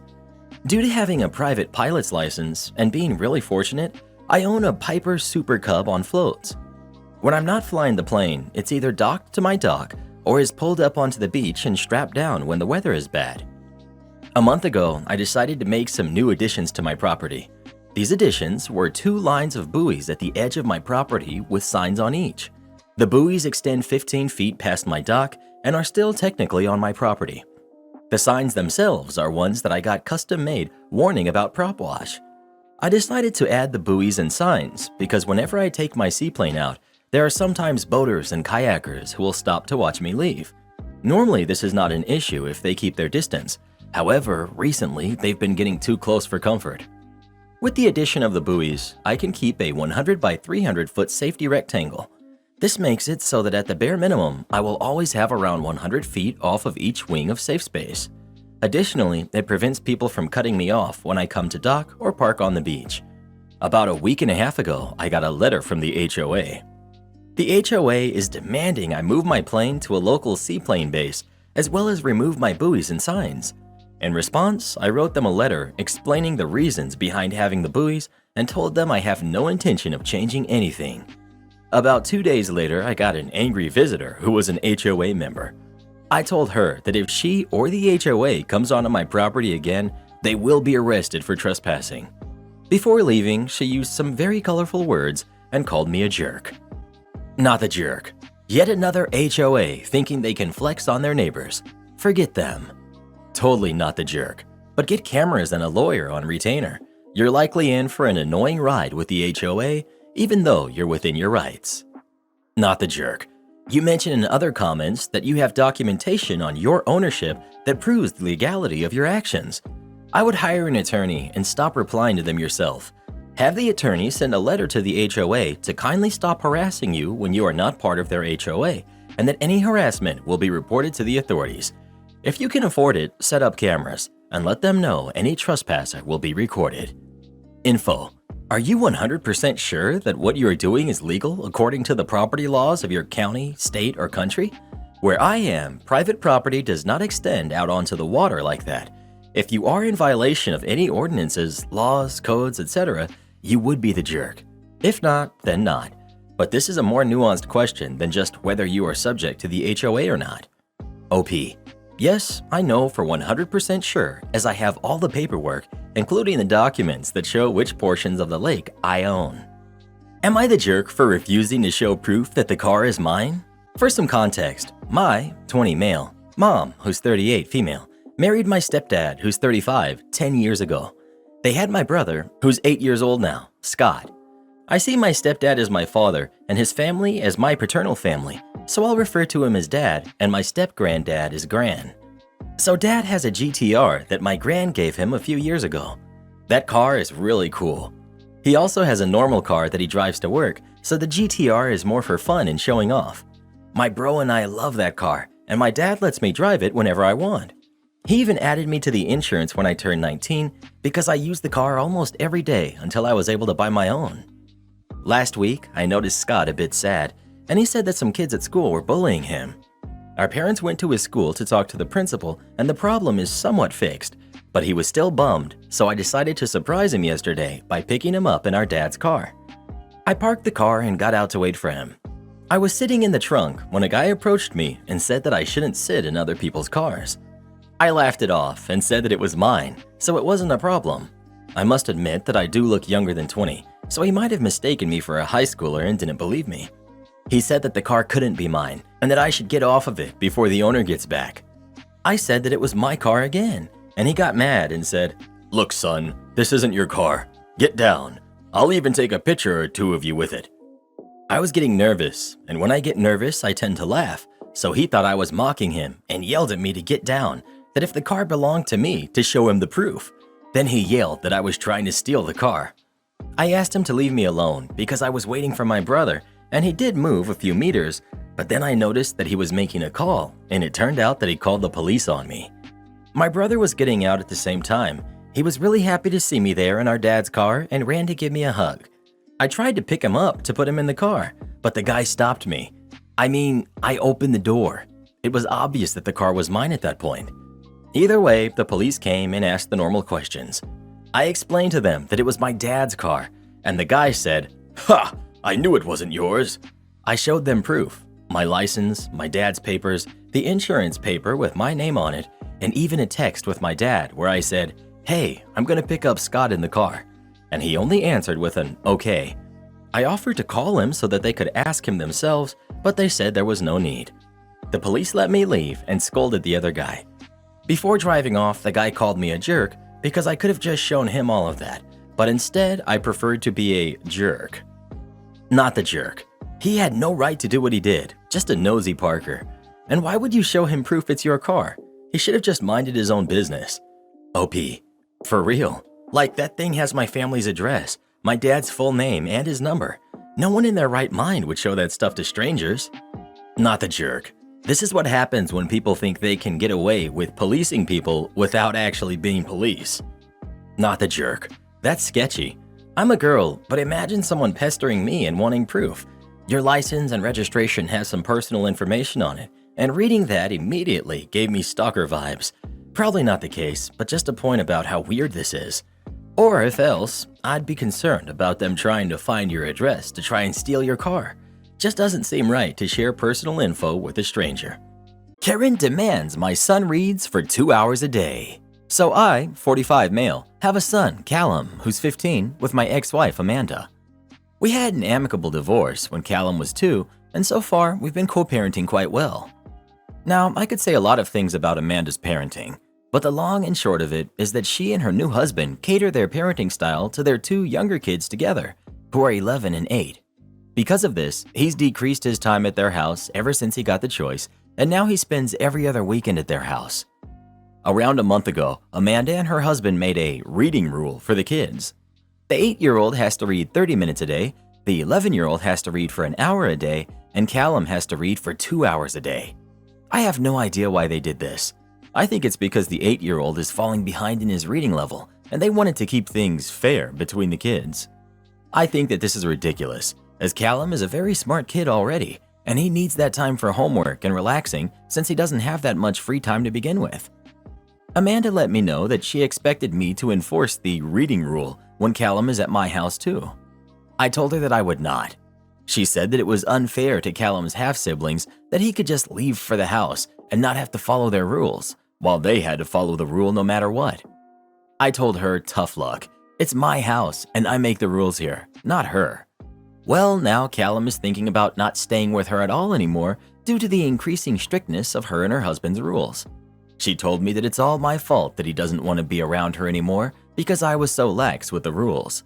I'm pretty sure I'm in the right here, but I thought it might be a good idea to get some perspective. So, am I the jerk? Not the jerk. Requiring your kid to read 2 hours a day on top of required textbook reading and assigned English class reading seems like a good way to inspire a dislike for the hobby.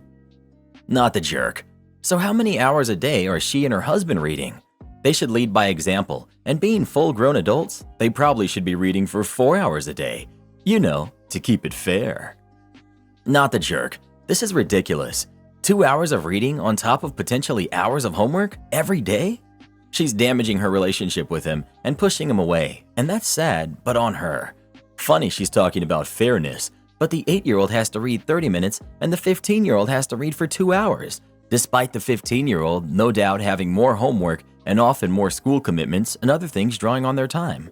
If it was 30 minutes as part of his homework, I could maybe understand, but making him read for 4 times more than the 8-year-old who actually needs the practice as part of homework when he doesn't is not fair.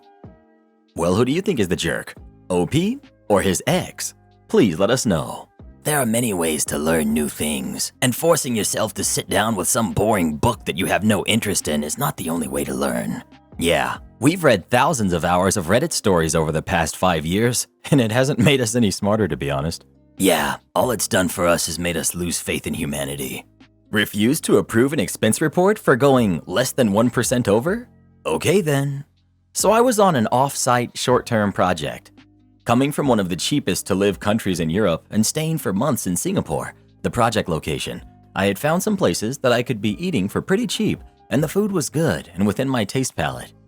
We were getting, let's say a random number, $60 per day for food expenses, but I was spending somewhere around $25 to $30 on average, with the highest ever getting to just under $50. Short project going long, drawn over 10 months by the point of this story, and our customer's client is raising a ton of issues. 70% of them are not really an issue. Discussed this a few times with some guys in my company, and a manager told me to take the client out for dinner and some drinks. He would confirm the extra expense, just be careful to not go too much overboard on the expenses. Specifically asked what that means, and he told me to try not to go over $200 to $250. We go out, and neither me nor the client really drink much, so we end up having some food and a drink each. The guys at the restaurant know me well by that point, and almost always do some rounding on the bill or bring something extra to the table on the house, and with them bringing plenty of finger food, I end up with a bill of $60.68. But yes, about 70 cents above the daily limit, way below the $200 allowance for that. End of month, I send the report in and put a special note for that day and night. Expense report goes through my company with no problems, but the customer, our company's customer, flags that receipt up as not acceptable and not to be covered. They put me in direct communication with the customer, and I explained, nope, not accepted, not covered. Talk again with my company and tell them the situation, and that manager advised me to do so as well as mentioned he would confirm. But unfortunately, the guy is out sick and not returning for at least 2 weeks. The customer must have this settled by the 15th of the month, and he wants to hear specifically from the manager that I was advised to act in such a way and approved by that manager for him to cover it. This is getting crazy and out of hand, so my boss, owner of the company, just covers it from his side, the full $60.68, not just the 68 cents. Customer says no receipt that goes over $60 limit will be approved. Unfortunately for me, the customer is local to Singapore, and he randomly drops in at the job site, and I get to see him the day after the resolution above, and all comments were written in emails. Face to face, I tell him, you do realize that I spent an average of less than $27 a day from the allowed $60 a day. This was laughable to be denied. He probably was offended, and he yells at me again the, no receipts over $60 will be covered. Well, cue malicious compliance. At all 3 places that I eat every day for the past 10 months, they agree to print $60 receipts every time I eat at their place. They even agreed to split in half the remaining value between me and a tip to the server. I had requested for the entire amounts to go to the servers as tips, as I just cared for the petty revenge, but apparently all of them felt a 100% tip every day is uncomfortable for them. Next month's expense report is sent out, and the customer calls me directly, seething, and asks why every single daily receipt is at $60 from a specific date onwards. I just reply with, "No receipts over $60 will be covered, so I have to fit my meals within the allowance." He called to complain to my company, but the relevant person told him that they didn't understand and to please explain what agreement was broken. He never came back as far as I know. I continued charging the max for the remaining 2 months there, netting me a cool $700 and even better service, food, and chef experiments that were otherwise only internal to the staff of the restaurants. To be honest, I had to pay and having to deal with the idiot customer even more after that, but he was a handful before it as well. I can say that the project took at least a year of my life with all the stress and nerves. Am I the jerk for checking our nanny cam footage to prove I was being lied to? Recently, my spouse, my daughter, who's 5, and I were having dinner together. He took some food off her plate to try a bite, and she responded by shaking her finger and saying, "You need to ask." He said, "I'm sorry, you're right, I should ask," and then a few minutes later reached over to my plate and took some of my food without asking. I didn't think it was a great example for our daughter, considering it happened moments earlier, so I said, "You didn't ask, you just did the same thing to daughter." He said, "I assumed you were done eating." And I said, "You assumed? But just ask me." So he handed it back to me and said, "Can I have some of your garlic bread?" And I shared. Very calm, normal exchange. Because this was a non-issue and I was not upset at the situation, we tried to use it in marriage counseling as an example of how to communicate in certain situations. Mainly when I say something hurt me and my spouse wants to explain how he experienced the event instead of apologizing. It became an issue when he only wanted to give his side of the food story in counseling. Later that day, I asked him calmly again if he would like to share his side to see if it changes my perspective. I said, "I can't argue with your experience since we both agree on what happened," and to my surprise, he indicated we did not agree. He told me he took the garlic bread from my plate because he got it for both of us. I knew this was nonsense, as I order from this restaurant frequently, and I know how much garlic bread comes with the dish. I got insanely angry because we argue constantly about how things happen, so I stormed off. Later, he came to me and said, "I'm sorry, I thought the garlic bread was mine, and I was wrong." So by this point, I'd been told that he got garlic bread for both of us, and then that he thought the bread was his. I felt crazy, as I usually do when these conversations happen with him, so I thought to check the nanny cam to see what really happened. He handed me my food saying, "And there's garlic bread on top for you." And then later, when I called him out for taking it from my plate, he didn't say, "This bread is mine," or "I got this to share." He said, "Okay, can I have some of your garlic bread?" I took these clips from our nanny cam and sent them to him, asking why he would lie about something so small and turn it into a massive thing. He immediately got mad and said, "I can't believe you would do something as ridiculous as checking the camera. You're so out of line," and he stormed off. So Reddit, am I the jerk or out of line for using our nanny cam to call my spouse out for lying? Not the jerk, but as I'm sure you know, the issue isn't the garlic bread. Not the jerk. He's mad he got caught gaslighting you. ETA. He knows and you know this isn't an isolated incident about the garlic bread, but to save face, he needs to turn it around on you. The fact that you had to actually look at camera footage to prove he wasn't lying to you, and then he lied during your marriage counseling session? Wow, your husband sucks. Not the jerk. You aren't out of line. You thought one thing happened, he said another thing happened, so you went and verified and showed him, "Hey, actually, this is what happened." Instead of him going, I guess you're right, my bad," he got really angry and stormed off. A completely normal and not over-the-top reaction to being shown that you're wrong. Not serious. Everyone sucks here. You should not be getting insanely angry and storming off. Your husband has lots of other issues, including narcissistic traits and stealing food. I know a lot of the people on Reddit jump to the divorce conclusion, but sometimes, it might be a good idea. Punish me for being right? Good luck. Over a decade ago, I was a material handler at a manufacturing company. Pretty tedious work breaking down large batches of material into smaller manageable quantities for the workers. Gotta keep every station supplied, well organized, and order materials to meet future quotas. One day I notice a new lot of parts are out of spec. They're too small and will damage the final product, causing it to fail testing later. This part comes in lots between 5,000 to 30,000, depending on what was ordered and passed inspection from the supplier. I put a hold on the lot of 25,000, emailed the appropriate people, followed procedure.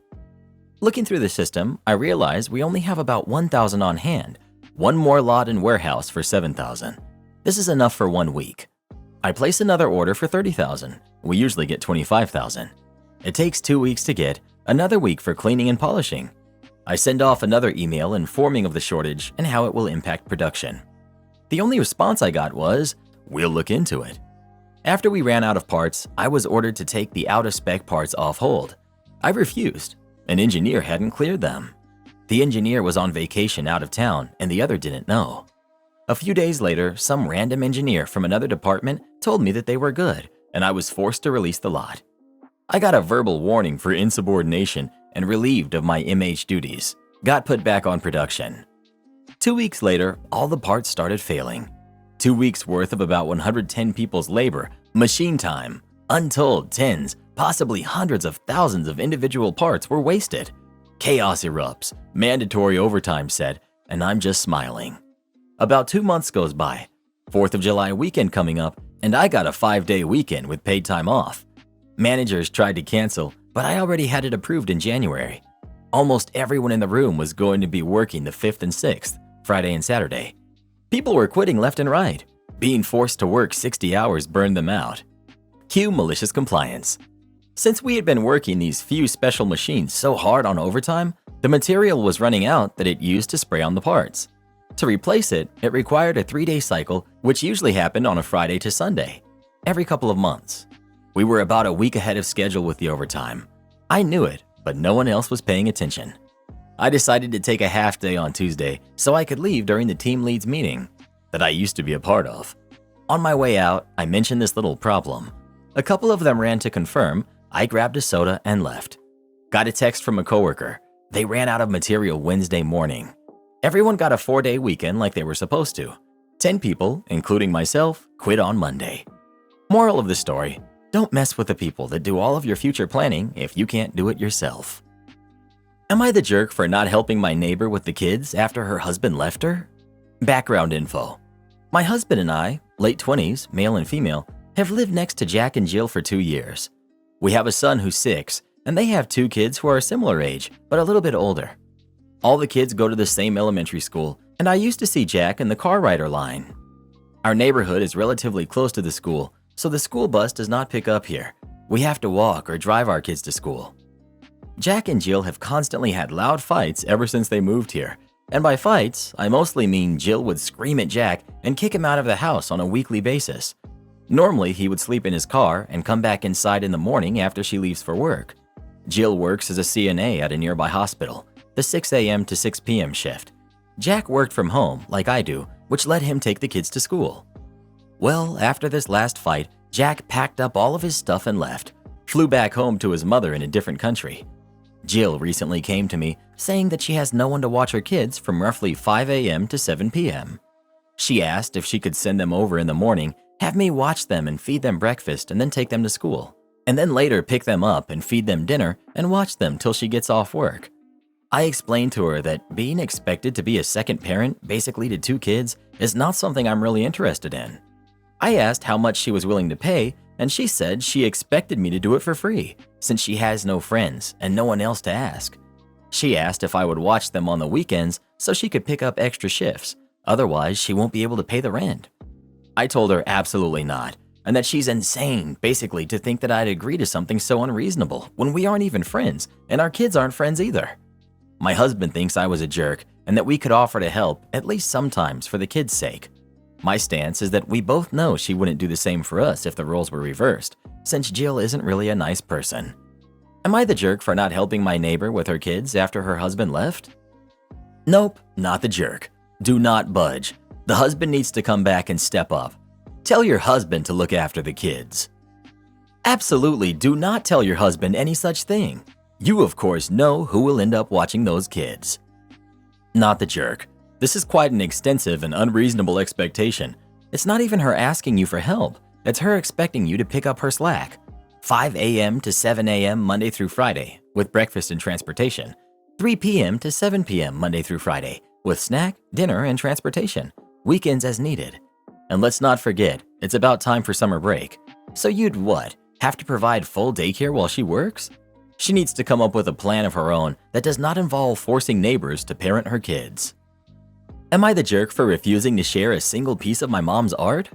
My parents got married straight out of high school, had me, 25 female, right away, and then split up when I was 3.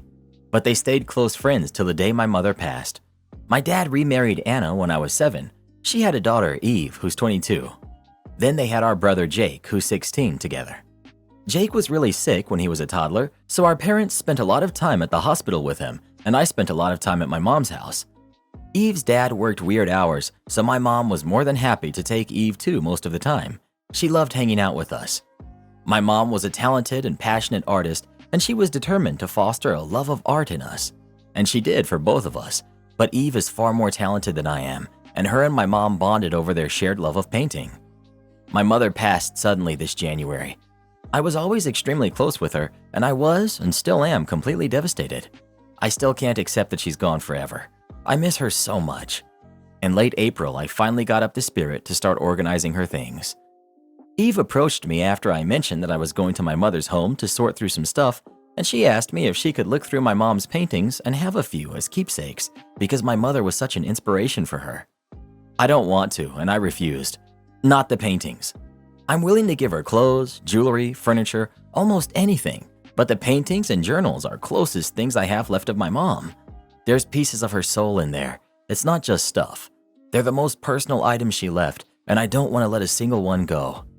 Eve got really upset and said she didn't care about any of the other things either, and she didn't think she was asking for that much. She said my mother was an important person in her life and that they had a strong relationship. Eve believes that my mother would have left her something if she had had the opportunity to decide. I still said no, and Eve went to her mom to complain, and now my immediate family is torn on the issue and arguing when we see each other. My dad understands, but thinks I can give up 1 or 2, and that I might change my mind in a couple years once the pain isn't so fresh, and I do think that could have happened before, but Eve and Anna are pushing me so hard on it and being passive-aggressive towards me, and I feel completely different about them now. We all used to be close. I understand she wasn't a stranger to my mom, but that's just not enough to me. I think my own grief is bigger, and to ask me for such a personal thing so soon after her passing was insensitive. And I'm even more upset that they don't even see the irony of Eve sending her own living mother after me for my mom's stuff. My boyfriend wants me to just give her one and repair my family, so I stopped doing this to myself. But I think I want to stand my ground here. So, am I the jerk? Not the jerk. The giving of gifts is an act of generosity. If you aren't feeling it, you shouldn't give. Your choice, no matter what anyone else thinks or feels. No jerks here. I don't think this is about the paintings as much as this is about your grieving. Ask for time to grieve and process. Use that time to figure out what your mom would have wanted to do. Ask yourself if it's fair to hold on to all of the pieces of your mom or whether she'd want you to share with those that she was closest to. Not the jerk. I ended up giving away a lot of my dad's things to my brother and his friends out of guilt after he passed, and I regret it regularly. Though if you're open to it, ask Eve if she would be open to prints of the paintings you could make for her. Maybe also communicate with her, as you said in this post, that the wound is still fresh and you'll reconsider when time has passed. We were told we absolutely cannot use our work phones when not on the clock. The job I do requires tons and tons of communication, coordinating, and often lots of things are time sensitive. So often, if one of us can't get a hold of someone, we are absolutely done for. So it's been the norm for us to communicate in advance so we can plan out our day.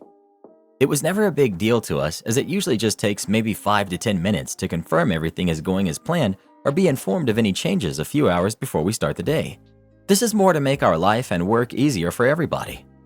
About 2 months ago, the company decided that we aren't allowed to use our work phones unless on clock. They cracked down on everyone who did it aggressively. The supervisors and managers would even call or send a text to employees when they aren't on the clock just to test us. Anyone who replied would be written up. No matter how much we complained, they refused to budge or listen at all. They get the final say. Grudgingly, we all agreed to follow the policy.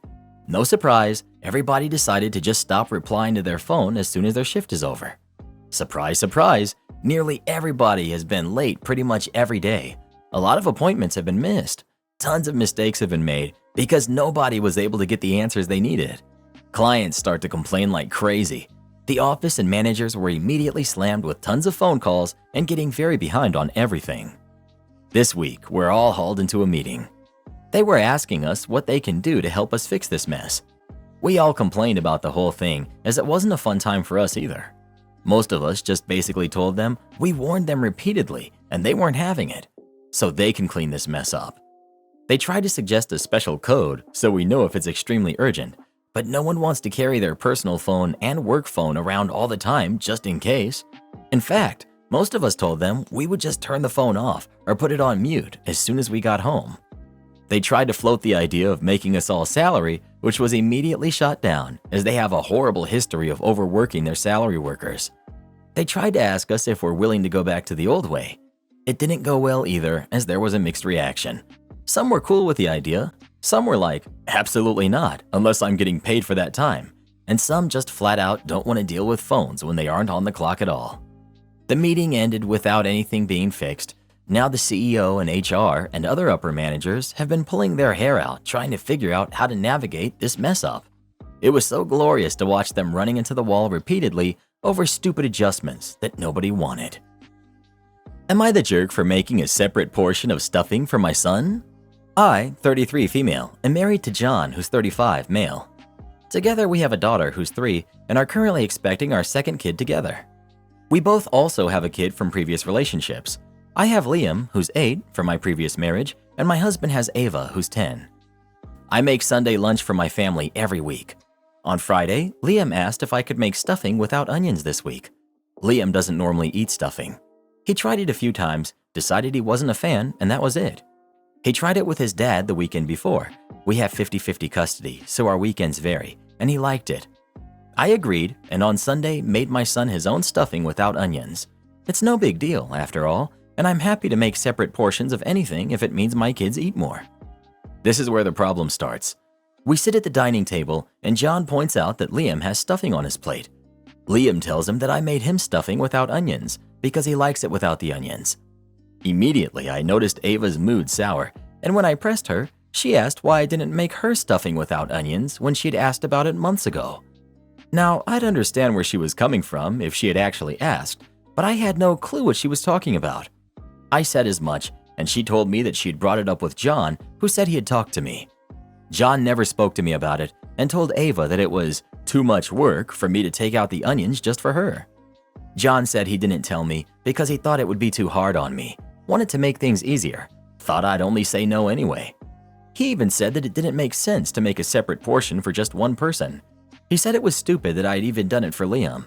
He said the kids should learn to either make do with onions or not have stuffing at all, because not everything in life is going to go their way. I called him an idiot. I then went to the kitchen and got the rest of the onionless stuffing for Ava to try. Later that evening, Ava went back to her mother's and told her what happened, which caused an argument between her and John, and they're not on good terms anyway. John has been angry with me since. He says it's my fault Ava and her mother are mad at him. He says I should have just left the darn stuffing alone, that I'm just spoiling my son by giving in to him like that. There's been some name calling, but I'd rather not repeat what he said. Liam must have told Mike what happened too, because he told me that he thinks John is overreacting. John's mother and the older sister think I'm a jerk, but his brother has told me to just ignore him. My parents are also on my side because they used to make separate portions for me when I was a kid if I didn't like a specific ingredient. My sister told me to post on here to see if the majority think I'm in the wrong or not. So I dread to ask, am I the jerk for making a separate portion of stuffing to suit my son's taste? OMG, not the jerk. And I can see why your husband's first marriage didn't work out. He's cruel. Your kid is 8, not 18. If it wasn't too much trouble to make him something he would prefer to eat, why wouldn't you do that for him? Sounds like your family doesn't like onions. Maybe no more onions. For real though, John's reaction to you feeding your kid is horrendous. If it were me, I'd be concerned about what nonsense he's saying to your kids when you're not around. Not the jerk. Next time, make him stuffing with crap he hates in it and make him eat it to see how good it feels. Good on you for accommodating your son. And now you know your daughter also doesn't want onions. John needs better communication skills, especially if y'all have kids. Not the jerk. Your husband is just mad he got caught lying to his daughter about talking to you, which probably has more to do with him not wanting to deal with it than you not wanting to have extra work. Normally, I wouldn't assign an extra assumption of poor behavior, but I feel like a guilty conscience is often the cause of an overreaction like this. He knows he's being a bad communicator. You called him an idiot? We're all just gonna breeze past this and dogpile on the husband? Ah, wait, forgot this was Reddit for a hot second. Of course we are. I'm not even disagreeing with OP. He sounds like an idiot, but he's also not wrong about teaching kids that they don't get everything they want in life. The obvious problem here is the way you and your husband communicate, and if your problem resolution toolbox has "you're an idiot" sitting at the top ready to be pulled out that quickly, you need to think about how condescending and rude you're being towards him. Everyone sucks here, but also you're the jerk for that comment. How do I get my neighbor to stop texting me? I live in a garden unit, and my neighbor that lives above me is driving me nuts. She works from home, so she's constantly around and completely nosy. I like my privacy and solitude, and would like to think I'm an overall quiet tenant. I work 10 hours daily, and I don't even have a TV, so it drives me up a wall when I'm bombarded with texts about random stuff. She waits until I get home and then let out my dog to go to the bathroom, and I can hear her upstairs going from the front of her apartment to the back where I am to gossip to me and complain about her encounters for the day. She will text me back-to-back messages asking me about work or to complain about other neighbors, whether or not I even reply to her. For perspective, since Thursday, she sent me 41 messages and I only sent 3 responses. All of my responses are very short and direct. I'm not interested in having a conversation or friendship with her at all because quite frankly, she's rude and negative, but I don't want to upset her since she lives above me. I've been living here almost 2 years, her just a month or 2 longer than me, and I've never once complained about her being too loud, although I do hear her daily. There were a few times when she stopped my laundry. She has her own laundry, so she had to walk outside, downstairs, and into my shared laundry room because it was too loud, or brought my garbage back close to my door because she thought I had taken it out on the wrong day. I didn't. How can I go about setting boundaries with her, preferably in a polite way, since me ignoring her didn't seem to be clear enough? It sounds like you've tried going the polite route, but she is either too insensitive or too dense to pick up on it. I'm not saying you need to be mean, but a more direct approach may work better. Tell her to stop talking to you, and don't, for any reason, touch your stuff.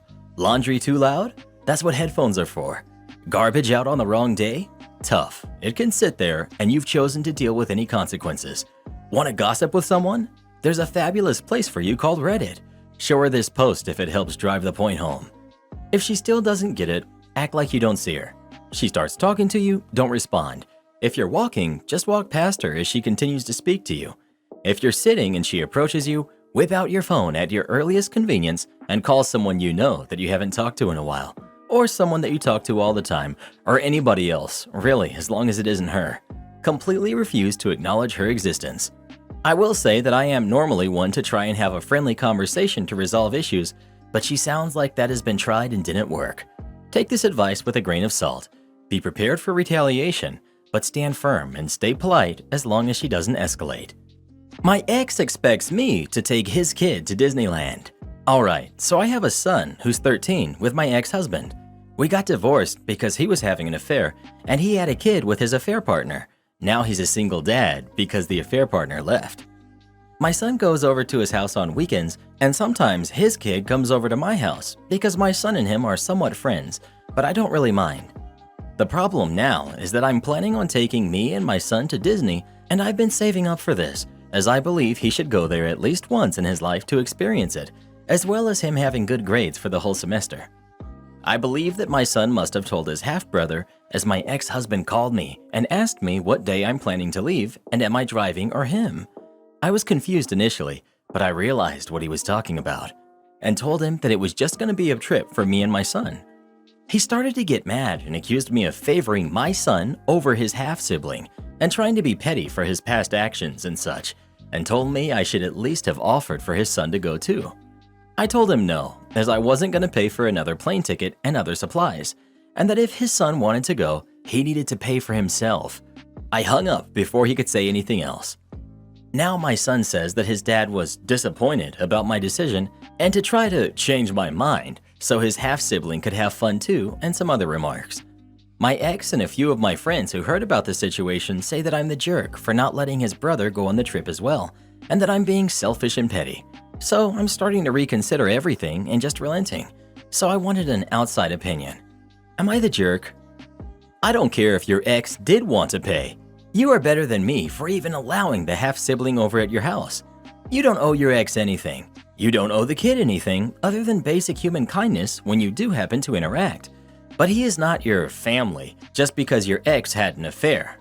Not the jerk. I'm sure your ex manipulated you while you were in a relationship, and he's sure trying to do it now. And if he wants his son to experience Disney, then he can take him himself. You don't owe your son's friend a plane ticket and admission ticket. My wife expects me to raise her best friend's kid, and I'm sick of it. I, 31 male, am married to my wife Amber, who's 30. We have a daughter together, Emma, who's 7.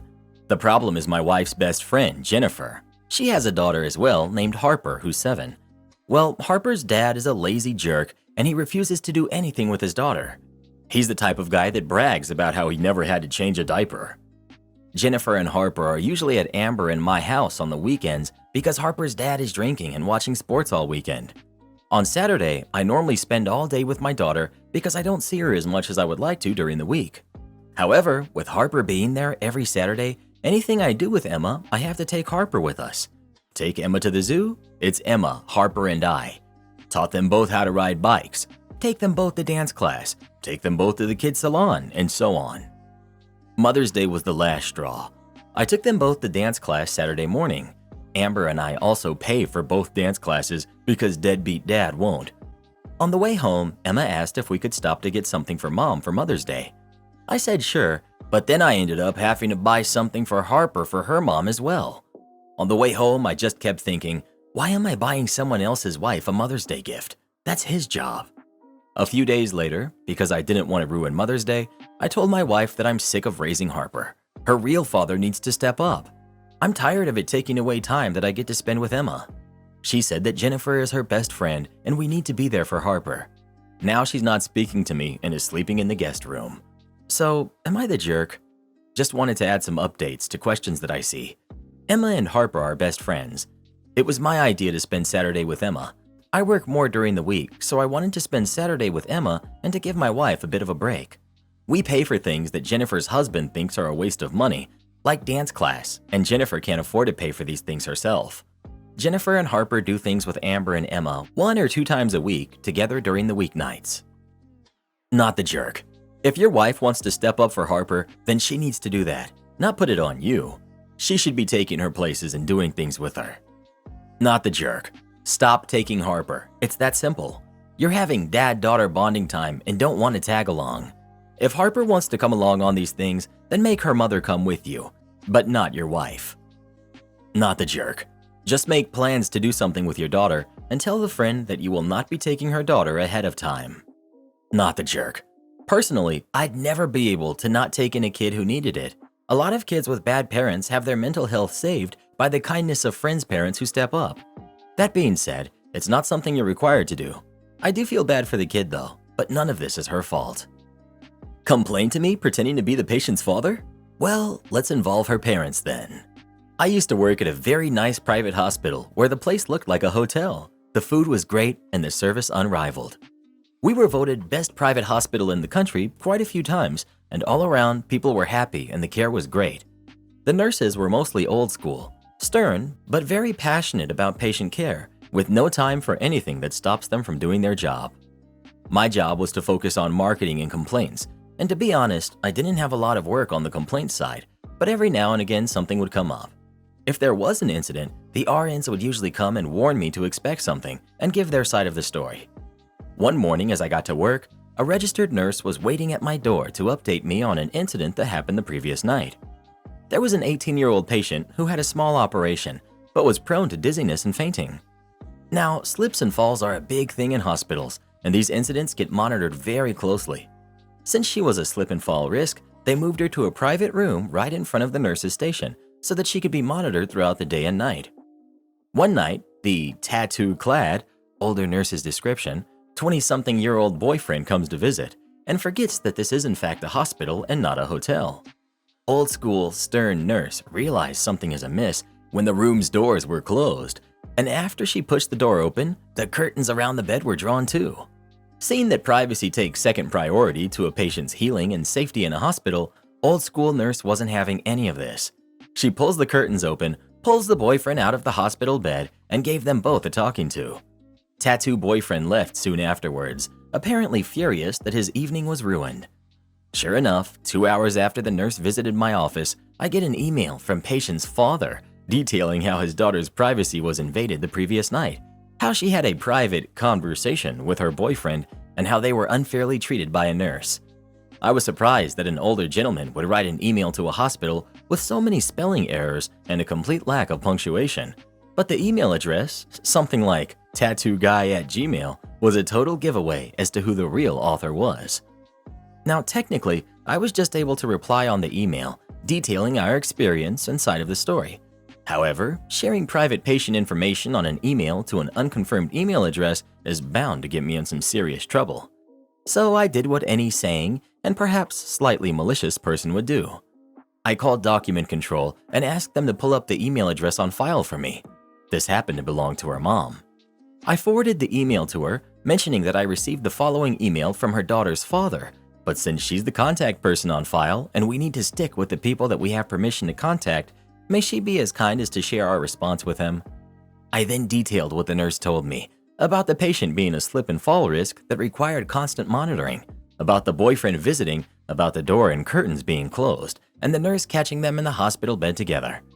I apologized on behalf of the nurse for invading their privacy, but explained that open doors are protocol to ensure a patient's safety, and our main priority is getting a patient safe, healthy, and back at home as soon as possible.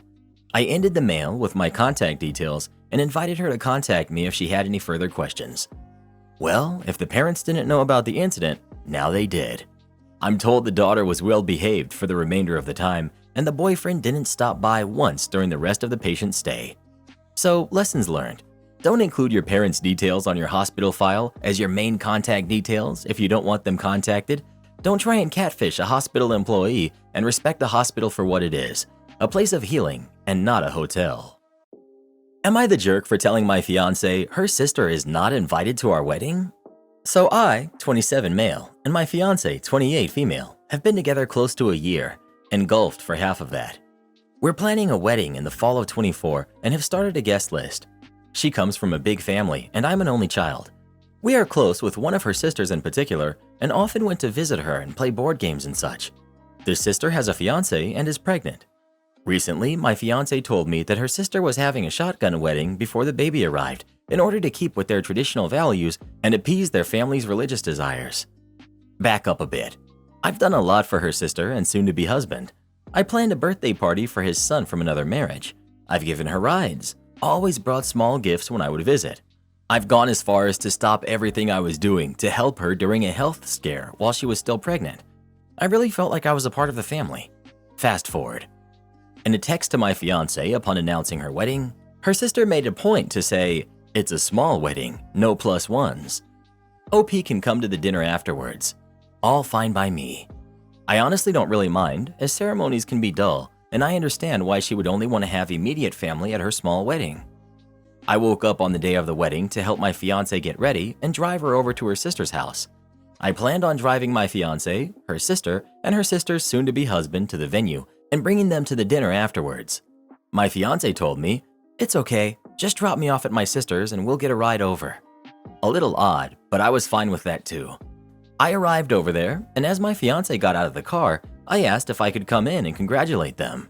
She seemed hesitant and said, Okay, let me just text my sister to make sure." I was dressed in plain clothes and was hesitantly invited to come inside.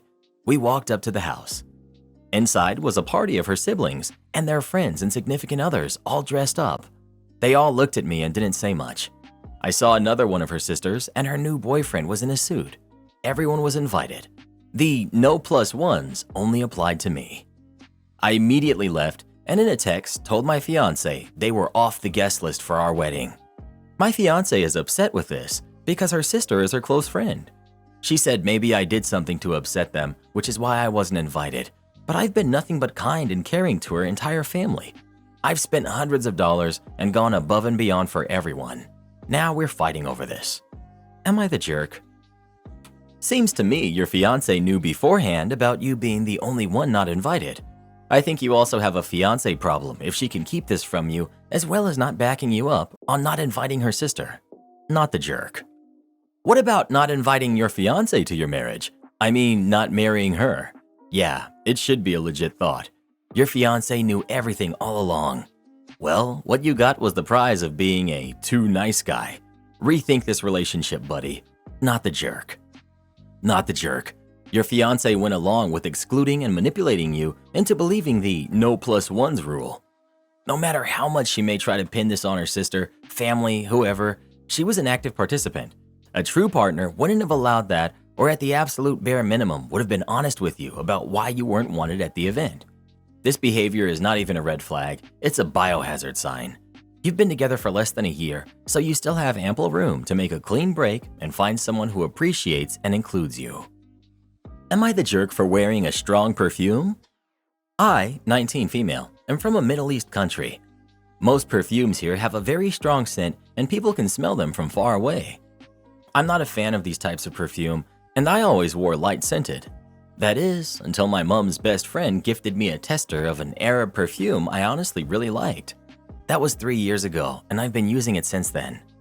A few weeks ago, I arrived to the Philippines for a vacation, and I've been enjoying it here, and I'm still using the perfume, and my cousins liked it. So I didn't see any issue until today when I was in the store with my mom looking around at stuff. And then a woman walks up to me and said my weird perfume attacks her poor nose, and what kind of perfume is that? I didn't say anything because I was embarrassed and I didn't know what to say. My mom told her off and the woman left us alone. Now I feel bad because people have different noses, and I know most people are sensitive when it comes to strong scents, and some people can't even breathe being around someone who wears too much perfume. And if you're confused about how much I do spray, I use 8 sprays before going out. 2 on each side of the neck, shoulder, and waist. 2 sprays on both arms. I hope it's understandable to read. I don't respray throughout the day because it can last a day and a half, except if there's an occasion of something special, and if I do, I don't spray as much as before. Am I the jerk? Okay, I now understand that I'm in the wrong here. I want to say that I wasn't aware that 8 sprays is bad, and I thought that's what all people do, and thought it was normal. Most people I've encountered, especially in college, bathe themselves in perfume every day, probably more than 8 sprays. The classroom would be filled with mixed perfumes from here and there, and some resprays a lot too, and I get annoyed about it, and I considered mine as less as how much they sprayed. Well, I didn't know that I was one of them too. You're the jerk. It's totally obnoxious to wear that much perfume. You say it's very strong, and yet you wear 8 sprays of it? You're basically trailing your scent like Pepe Le Pew. Perfume is a very personal thing. You love the scent, so put on enough that you smell it, not the whole shopping center. You're the jerk. Apply less. You can wear a strongly scented perfume, but the amount you apply will have a big impact on how far away people can smell the perfume. They shouldn't be able to smell it unless they're standing right next to you. 8 sprays is an insane amount to use. With my perfume, I do 2 sprays, maybe 3 if I know I'll be outdoors. And those sprays are actually under clothing, so they diffuse less. Try doing a spray on your neck or chest and a spray on one arm, then pat your arms together. Don't rub. Am I the jerk for breaking a promise to take my niece and nephew for the summer? I, 34 female, and my wife, 35 female, were planning to keep her brother's kids, who are 10 and 7, for this summer, as her brother and sister-in-law wanted a break and time to themselves. We figured this would work out, as a long-term fostering just finished for us, and we'd been considering taking a break for a little bit to regroup and focus on our relationship before we took on our next placement. However, we got an emergency placement call last night with the agency asking if we'd be open to taking on 3 kids. Out of respect for them, I won't give any of their details, who needed immediate placing that would likely be long-term, and after asking for an hour to discuss it, we sat down together and decided we'd do it and called back to accept. However, given this and the attention these kids will need because of their situation, we've decided bringing 2 other kids not part of this sibling dynamic into the house for a long-term stay is not wise. So my wife and I called her brother to explain this, And I even suggested, as we'll be somewhat settled by then and in a routine, that if my wife wanted to take her niece and nephew somewhere for the weekend, perhaps to visit her parents, I'd be more than happy to hold down the fort with our new kids so my brother-in-law and his wife could get at least a little bit of time together. My wife liked that idea and agreed it could work out, but my brother-in-law did not like it one bit and got upset with us both over this, as we had promised, and it would break the kids' hearts. My wife was annoyed by this and said that it wasn't like he'd booked a vacation anyway, and he and his wife just wanted to spend time at their home, and it's not as perfect as the whole summer, but surely it's better than nothing. My brother-in-law then threw in our faces that his kids were blood-related, and yet we were taking in strangers over his. My wife has a temper when our fosters are insulted, and she began to go off on him, and I took the phone off speaker at this point to let her calm down, and I told him if he felt that way, we'd be unable to watch his kids at all for the foreseeable future. And while we loved our niece and nephew, we also loved all the kids in our care, and until he realized that and apologized, he would not get to take advantage of our childcare. I also may have told him I hoped his kids never needed to be in a placement like the ones we will be caring for. A low blow, I know, but my wife wasn't the only one annoyed. Since then, some of my wife's family have been hounding us over this and how unfair it is of us to let down the kids, and how while I was her wife, I had no right to take over the phone call at the end and make that decision alone. We've since stopped answering all calls from them for now. Maybe it was wrong to take over the call and to cancel plans we'd promised already. I don't much care about upsetting him, but I feel guilty for my nephew and niece as we broke a promise that we made. Edit. Hi guys, bit busy currently, so this is an update to answer the top questions as I don't have time to respond individually. I'll try to check back in a few hours. My brother-in-law and his wife both work from home. There's plenty for the kids to do in the area, and his wife's family also lives close by for emergencies. It's no different from any other school holiday plan they usually have. We aren't leaving them in a rut, with having to be at work with no one to watch the kids. Also, there seems to be some confusion. We were never going to watch them for 3 months back to back. I'd be horrified at someone wanting to get rid of their kids for a quarter of the year. The summer is a phrase here referring to a point in the summer break. Our intention was to watch them for July. Not the jerk. What kind of parents think they're entitled to 3 months off from their kids? You must wear black footwear. Okay, if you insist. When I was younger, I worked in an office for a printing company. My boss was notorious for his strict adherence to company policies, particularly when it came to dress code. One day he made an announcement that all employees must wear black footwear with no exceptions. This rule caught my attention, and I decided to have some fun at my boss's expense because he really was an awful micromanaging boss. You could never do anything right. So the next day I walked into the office wearing black flippers, diving flippers, instead of traditional black shoes, which is clearly how black footwear is meant to have been interpreted. As I made my way down the hallways, all my colleagues couldn't help but burst into laughter. The sight of a professional employee strutting around in flippers was too amusing to resist. Word quickly spread, and soon everyone was giggling and peeking out of their cubicles to catch a glimpse of my act of defiance, or shall we say malicious compliance. When the boss caught sight of my unconventional footwear, his face turned bright red with anger. He stormed over, veins pulsating on his forehead and everything, ready to shout. However, before he got a chance to say anything, I pointed out that I was indeed following his policy of wearing black footwear. I think he was close to completely losing it because he stormed off into his office, grunting like a warthog. Technically, I had complied with his instructions, and there was no explicit mention of traditional footwear in the policy. He couldn't take any disciplinary action without seeming unfair. My colleagues found the situation even more hilarious at this point. I got many compliments for outsmarting our strict boss. From that day forward, my act of malicious compliance became legendary in the office. It sparked a newfound sense of rebellion, with employees pushing the boundaries of the dress code in hilarious and imaginative ways. Some wore black sneakers with flashing LED lights, while others donned black high-heeled slippers. The office became a more vibrant and joyful place, with employees embracing their individuality while technically adhering to his directives. The absurdity of the situation left him fuming, but he didn't want to look stupid by changing his policy again so quickly. It's safe to say we didn't see him in the main office much after that day. In the end, I hope he learned an invaluable lesson about the importance of specifics and clarity, while also learning that people can have fun while working to create a better morale and improve the workplace. But a week later, he was gone. He was replaced by a lovely lady that found this whole situation very funny and complimented all of us on how good the morale was. Woman went ballistic because I gave her free food. So I'm chilling at the bar and this lady walks up to me with a to-go plate of cheese nachos and tells me she's missing her shrimp. I'm like, okay, I'll go tell the kitchen to make them for you real quick. And as I'm walking away, she tells me she's also missing a salad and the extra meat she ordered for her quesadilla. So I'm like, darn, the kitchen usually doesn't make that many mistakes. I decide to look at her online order and discover she didn't pay for the item she's asking for. She asked for the extra stuff in the notes section of the food, but didn't charge herself. I'm like, okay. Ma'am, you didn't order the correct food on the ordering service. And she responds, I know what I ordered. I ordered shrimp nachos, not cheese nachos.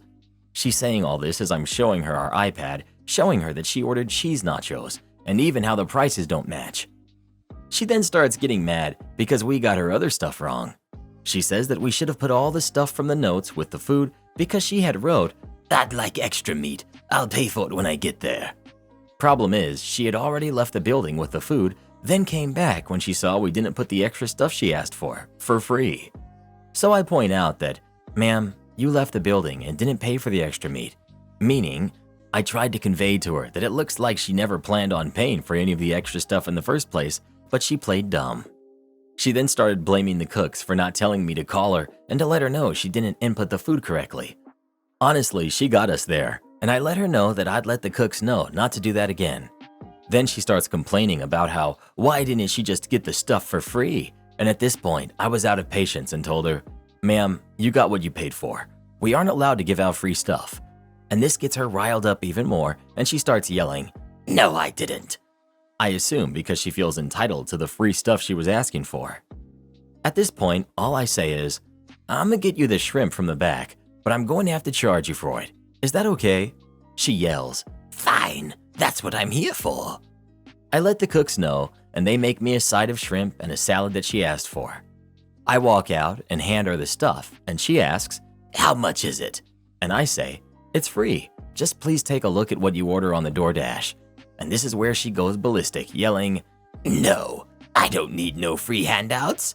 I didn't ask for it for free. And starts yelling out more nonsense. And at this point, I'm like, ma'am, please leave. And she leaves all angry. Could I have gone about this more diplomatically? Probably, but she had such a bad attitude, I honestly wasn't going to bother. Am I the jerk for telling my husband to skip gym days or reduce his time at the gym? My husband treats the gym like a religion. He absolutely must go to the gym at specific times on specific days, 5 days per week. It's a 2 to 2.5 hour workout each day, plus 30 minutes for driving, plus 30 minutes for his second shower each day. So it's like an extra 3 to 3.5 hours each time. He'll turn down plans with friends if it conflicts with his workout schedule, and he'll push aside any other conflicting responsibilities because it's his #1 priority in life, and I'm getting fed up with it. I've thought the amount of time he spends at the gym is a lot, but I've never been super into the gym and don't really know if it's all that much. He says it's really not that much time at the gym. We both work a lot, and I find myself having to pick up a lot of the slack around the house and taking care of chores, errands, and responsibilities because he just doesn't have the time in the day. I find myself hardly sleeping, and I can never find the time to work out myself because I just feel so overwhelmed with everything I have to take care of outside of work. If I need him to take care of something on a certain day and it conflicts with his gym schedule, it's always a hard no. If I ask him to take care of things a lot of the time, he just won't have time to do it between work and the gym. If I ask him to not go a day because I need his help, he'll make me feel extremely guilty because he frames it as me not caring about his health, because going to the gym is ultimately for his health and well-being, and he says he'll be more well-rested and more able to help me out if he goes to the gym. But I've been growing increasingly more resentful, and I really feel that the gym is more of a hobby for him and more for the goal of building his body.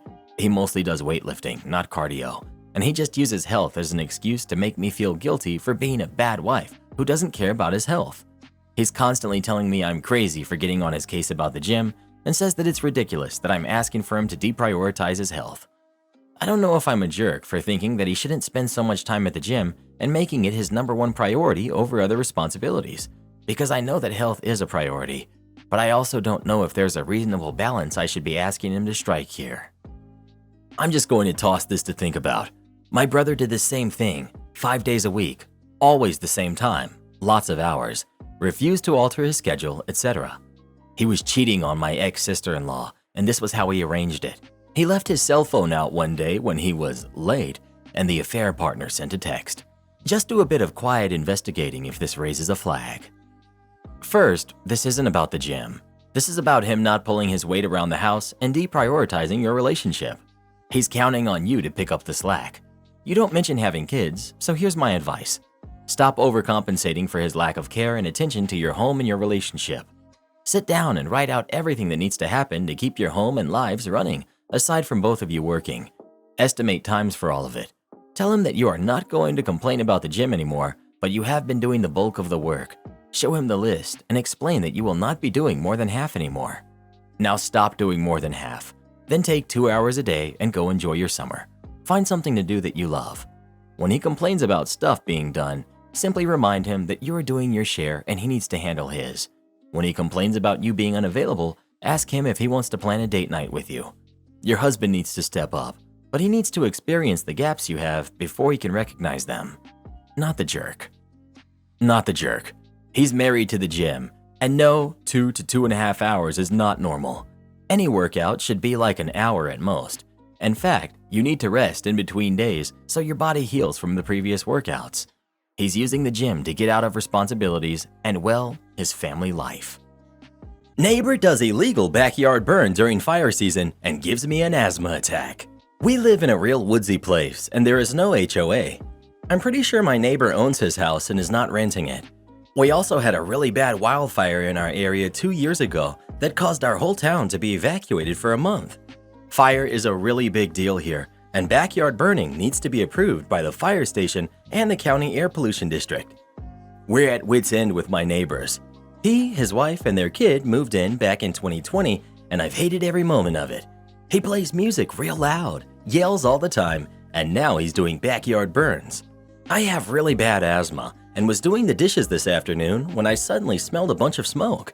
I had an intense asthma attack from it, and I still haven't fully recovered. I bring my inhaler with me and go outside to see what's going on. My neighbor had a huge amount of smoke coming from his yard and was just chilling and watching it. I walked down the street to where I'd be visible and asked him what he was doing. "I'm burning stuff."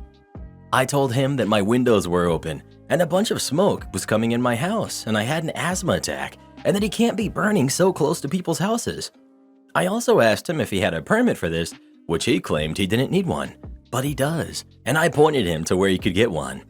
Although he wouldn't even qualify since we live in a residential neighborhood and his home is on less than 1/4 of an acre.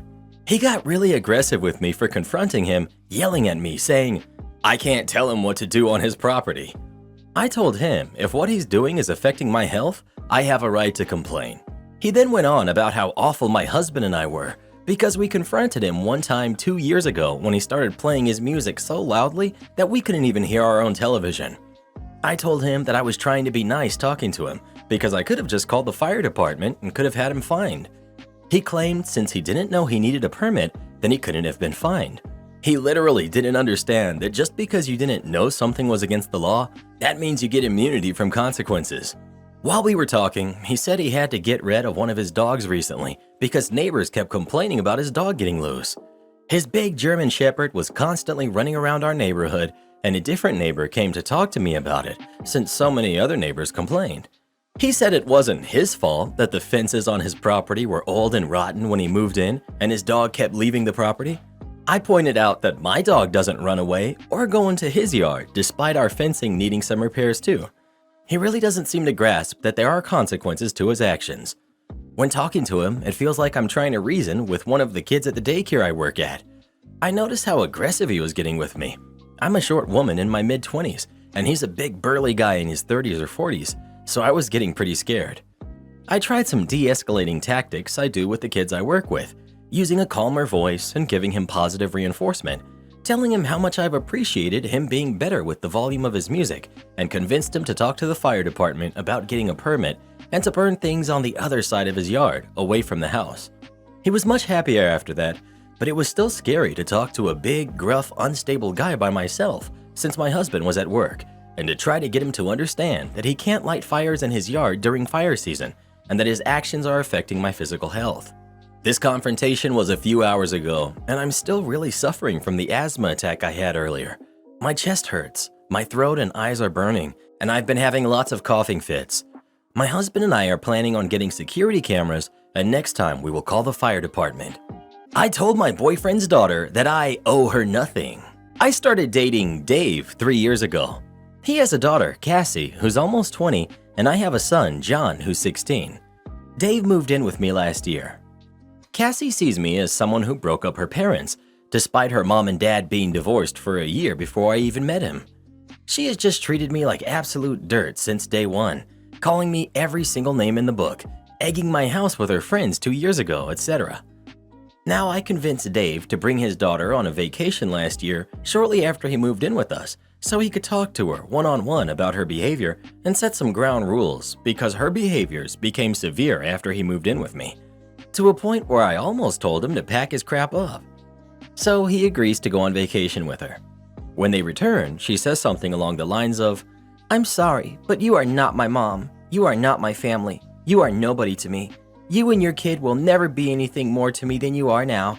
I will be nice, but don't expect anything from me, and never expect me to go the extra mile for you or your kid." After that, she left. She didn't say it in an overly mean tone. She was pretty calm about it, and I didn't even know how to feel about it, honestly. She never gave me a chance to respond either, so I kind of just stood there contemplating it, and later on, Dave asked that I just give her some time. So I agreed, and we went on about our life. Now, Cassie still has nothing to do with me or my son. It's been a year since her vacation with her father. She's come here several times, but she won't engage in any conversation with us. In fact, if we say anything to her, she kind of just raises her eyebrows and nods. Well, I'm planning a vacation to Florida in 3 weeks for me, my son, and Dave. He suggested we bring Cassie, and I said she could go if she pays for it. Or him, one of the two. Cassie doesn't have a job, lives with her mom, and Dave can't afford a flight ticket for her. So she came over yesterday and stated that I should be paying for her ticket because if I wanted to make things right and build a relationship, this would be where to start.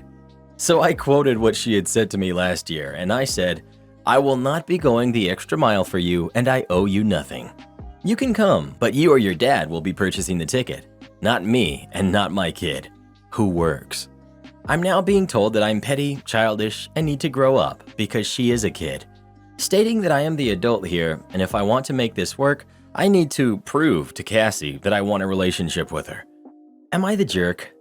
Absolutely not the jerk. Cassie isn't a kid. She's a 20-year-old woman who knows better. She was given an opportunity to apologize, and she squandered it.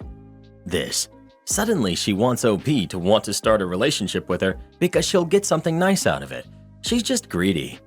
Opportunistic and manipulative, might I add. Any relationship that is based on someone giving the other money is no relationship worth having. My sister expects me to raise her kids now that her husband went to prison. My sister Bethany is 12 years older than me. She went to college when I was 6 and stayed in the same city after graduation, so naturally we've never been close. After college, Bethany met a guy named Adam. Adam was constantly in trouble with the law and he could never hold down a job. Against everyone's advice, Bethany stayed with Adam and eventually married him because she said that she had a thing for bad boys and that Adam made her feel edgy and exciting. Bethany and Adam have 4 kids, my 7-year-old niece, Amelia, 3-year-old twin nephews, Jack and Nico, and the youngest niece, Ray, who just turned 2. Well, almost immediately after Ray was born, Adam was charged with a serious crime, and he will be, at minimum, spending the next 6 years in prison. My parents are in their 60s. They said it was easy to help when Ray and the twins were babies, but now that they're toddlers and can outrun them, forget it. For that reason, they're asking me to begin taking care of my nieces and nephews since I work from home. They said no one would be anywhere without family, and because I'm young, I need to give back and help my family now. I told my parents and Bethany that their plan isn't even feasible. Working from home still means working. I have to speak with clients and be active in meetings. I can't constantly step away to keep an eye on their kids, especially not ones as young as Ray. Plus, I'm 25. I still have college debt to pay back.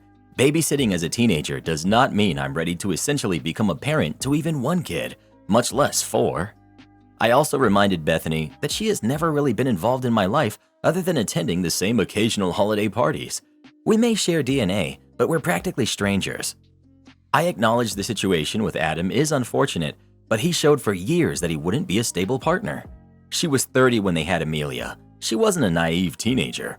She chose the excitement of being with a person like Adam, and she has to deal with the consequences now. Her choices are not my responsibility. My parents told me that if I don't step up, they're going to leave everything to Bethany and the kids when they pass, and that I will not receive any major financial help from them again. I told them to do whatever they want, and essentially repeated the same thing I did to Bethany about not being responsible for her life choices. I explained the situation to some friends. They agreed that I wasn't a jerk for refusing to help with my nieces and nephews because it isn't a feasible option anyway. But I have a few of my friends who do think I was the jerk for the way I explained myself to Bethany and my parents, because no one gets married expecting to become a single parent, and what I said about Adam came off as victim-blaming Bethany for her situation. Two of these friends said that I could at least agree to look after them during my time off since they're still my nieces and nephews. Am I the jerk? Not the jerk. Victim blaming? What exactly is Bethany the victim of? The victim of her own bad decisions? Get out of here. Your parents are also the jerks for holding money and inheritance over your head. Your family sounds awful. Quite frankly, if they're so concerned, then they can pay for a babysitter or something. Not the jerk. You should give the phone numbers of the friends who are saying that you're victim blaming to your sister and tell them to expect to be called for babysitting help. Just because you work from home doesn't mean you can look after kids like you said. Work from home is still work. What if you have to head to the office for a meeting or in a Zoom meeting? You can't be looking after kids and doing work. Just because you're not in an office doesn't mean that you can babysit. So your parents can say no, but not you? And what kind of parents threaten you financially like that? Tell them if they go through with that, then you'll go no contact with them. You don't need those kinds of people in your life. Am I the jerk for not having sweets in the house for my niece who's under my care? I, 27 female, have been the guardian of my niece, Zoe, who's 9, for almost a year since my brother and sister-in-law passed. I work full-time in a relatively high-stress job. Ever since I was 24, I've been on a low-carb diet. It's obviously not for everybody, but I feel better not consuming so much carbs and sugar. It helps with my weight, concentration, and energy levels. My diet consists mostly of meat served with fruits and vegetables, but if I crave a slice of pizza or a helping of pad thai every now and then, I don't beat myself up over it. When Zoe came to live with me, I made sure to have carbs for her meals, mostly rice and potatoes. I also take us out to eat once or twice a week so that we can explore different cuisines and local offerings. She has lunch at her school, and I give her a small allowance so she can buy whatever she likes within that budget. What I don't have in my home is dessert. I used to stock some when Zoe first came to live with me, and I would give her a small serving after her meal while I had some fruit. A few weeks of that, and Zoe asked why I didn't eat any dessert with her, and I told her for me, fruits are yummier and healthier. Not long after, she stopped me from buying sweets when I took her to the grocery store, and she said that she would just have fruits too, like me. I tried to serve her some dessert we had at her next meal, but she refused. A few more times of that, and I stopped offering and gave her fruits instead. Zoe and I still enjoy dessert when we go out to eat. A few days ago, a mom from Zoe's after-school club called me. She told me that she brought butterscotch pies to the club, and everyone enjoyed a piece, including Zoe. A lot of kids left school early that day, so there was a lot of leftover pie, and she offered to pack it up for everyone there to take home. All the kids took some, but Zoe didn't, and told her that we don't really have dessert at home. She was concerned that I was setting Zoe up for an eating disorder, and that kids deserve to have something sweet in the house. I told her how it was Zoe's choice to not have dessert, so I just stopped stocking them. I also told her I know Zoe occasionally bought sweets at school, so there's no need to add more sugar content to her home food. She said it was not right for me to set a low-carb diet lifestyle as an example for Zoe when she's still so young and should not be restricted from eating anything. Again, I told her that Zoe can have anything she wants and I would gladly provide any food for her. But she argued that eating is a social thing, and by seeing me abstaining from sweets, Zoe would do the same to feel like she belongs. I'm quite confused about this. I know from a rough nutrition estimate that Zoe is getting what she needs. She's rarely sick, and her martial arts instructor said she's active and enthusiastic. I also don't think I should compromise my own chosen diet so my niece can have dessert at home. Am I the jerk? Well, who do you think is the jerk? OP or the friend's mom? Please let us know. Most people don't realize how dangerous sugar actually is. What constant insulin spikes can do to your body. Trying to call someone out for not feeding their kid all of that sugary crap is just stupid. But what do you expect? Most people are stupid these days. Am I the jerk for not letting a family use our pump for their deflated ball? My boyfriend and I belong to a local community center with a few basketball courts. Sometimes on the weekends, we like to go there and just shoot around and have fun.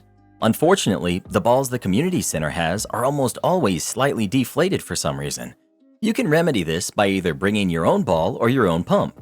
Since I already have a pump for my bike, we usually just bring that and let other people use it too if they ask nicely. We had the court to ourselves when a mom with her 2 sons arrived. They were between 8 and 10. No big deal. They can use the other side of the court. The kids started playing and were having trouble with the deflated ball. Mom, who was sitting and watching nearby, noticed this and noticed that our ball was pumped. She came up to us and said we need to let her kids have a turn with the ball we were using, since it was the only good one. I told her that they're all always deflated and that we actually brought a pump to fix one so we could use it. I said she couldn't have our ball, but she was welcome to use the pump to inflate the one her kids had. She seemed offended by this, scoffed at me. I suppose you're not even going to inflate it for us. I kind of paused before I was taken aback, but then responded, No, I wasn't, but I've changed my mind. Good. Yeah, now I don't think I'm going to let you use it at all. I turned back to my boyfriend and we started playing again, ignoring her stammering about how rude we were.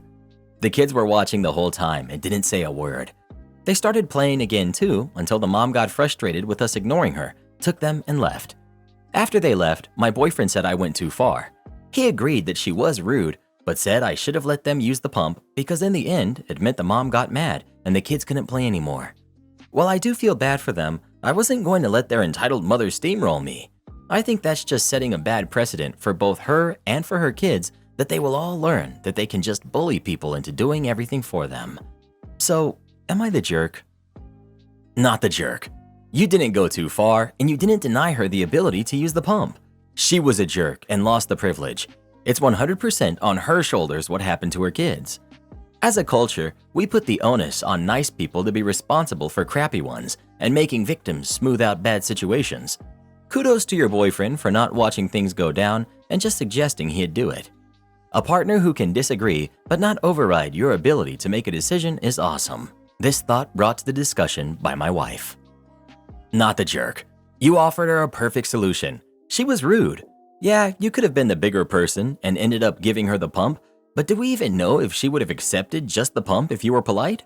Or did you need to pump the ball for them too? Sounds like at the end of the conversation, she's walking away mad because you said you wouldn't pump their ball up.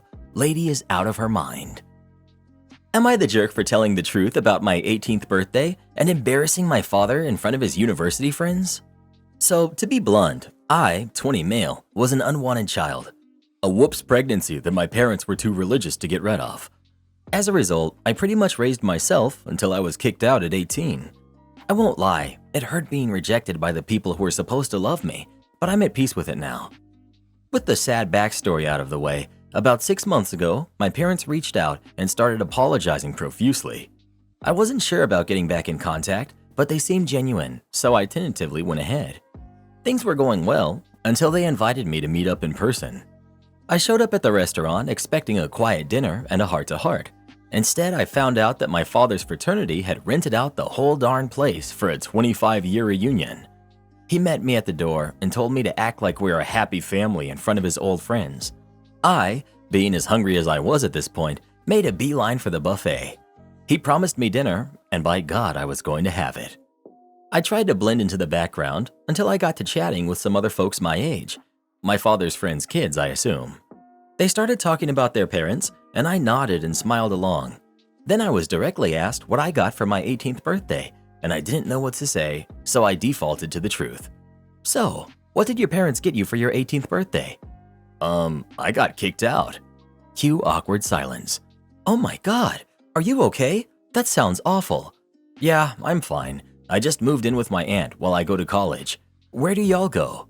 They then started to gossip about their schools, and I made myself scarce shortly afterwards. Later that night, my father started blowing up my phone, admonishing me for embarrassing him. Apparently, what I said had gotten back to my father's friends, who are now being very cold to my father. He was angry with me because it wouldn't have been a big deal to just lie and save face. So now he's in hot water with his university friends. I muted him and went to bed. I was sure that I was in the right here, but now I'm having doubts. I'm worried that my parents might not want to keep in contact after I basically threw a monkey wrench into his relationships with his university friends. So, am I the jerk? Not the jerk. First and foremost, you will never be the jerk for telling the truth. I don't mean any offense when I say this, but it's clear you are not at peace with what your parents did. Even in that last paragraph, you're still seeking the approval of the people who never even cared about you at all. The fact that he told, not asked, but told you to play happy family for his friends is telling you that they're not sorry at all. Even if they do go no contact, don't sweat it. They don't deserve you after what they've done. Not the jerk. Your dad tried to use you to look good in front of his buddies. The joke was on him because you told the truth. Now, think about this very carefully. Do you honestly want to be in your parents' life if all you are is a prop? You deserve to have people around you who value you for being you. I had cold parents, and it didn't matter how hard I tried. Nothing I did was ever good enough. There's no shame in walking away from emotionally mistreating parents. You deserve better than that. If I don't cut the line, you won't eat.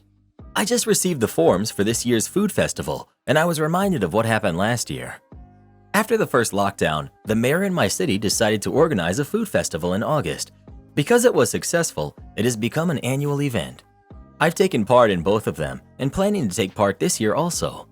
While most participants go with tried and true recipes, I use it to try new things. Anyways, onto the story. As a crew, we had the experience from last year for what to expect. I had gone with one tweak of a standing recipe I had, pulled pork sandwiches, and one new one.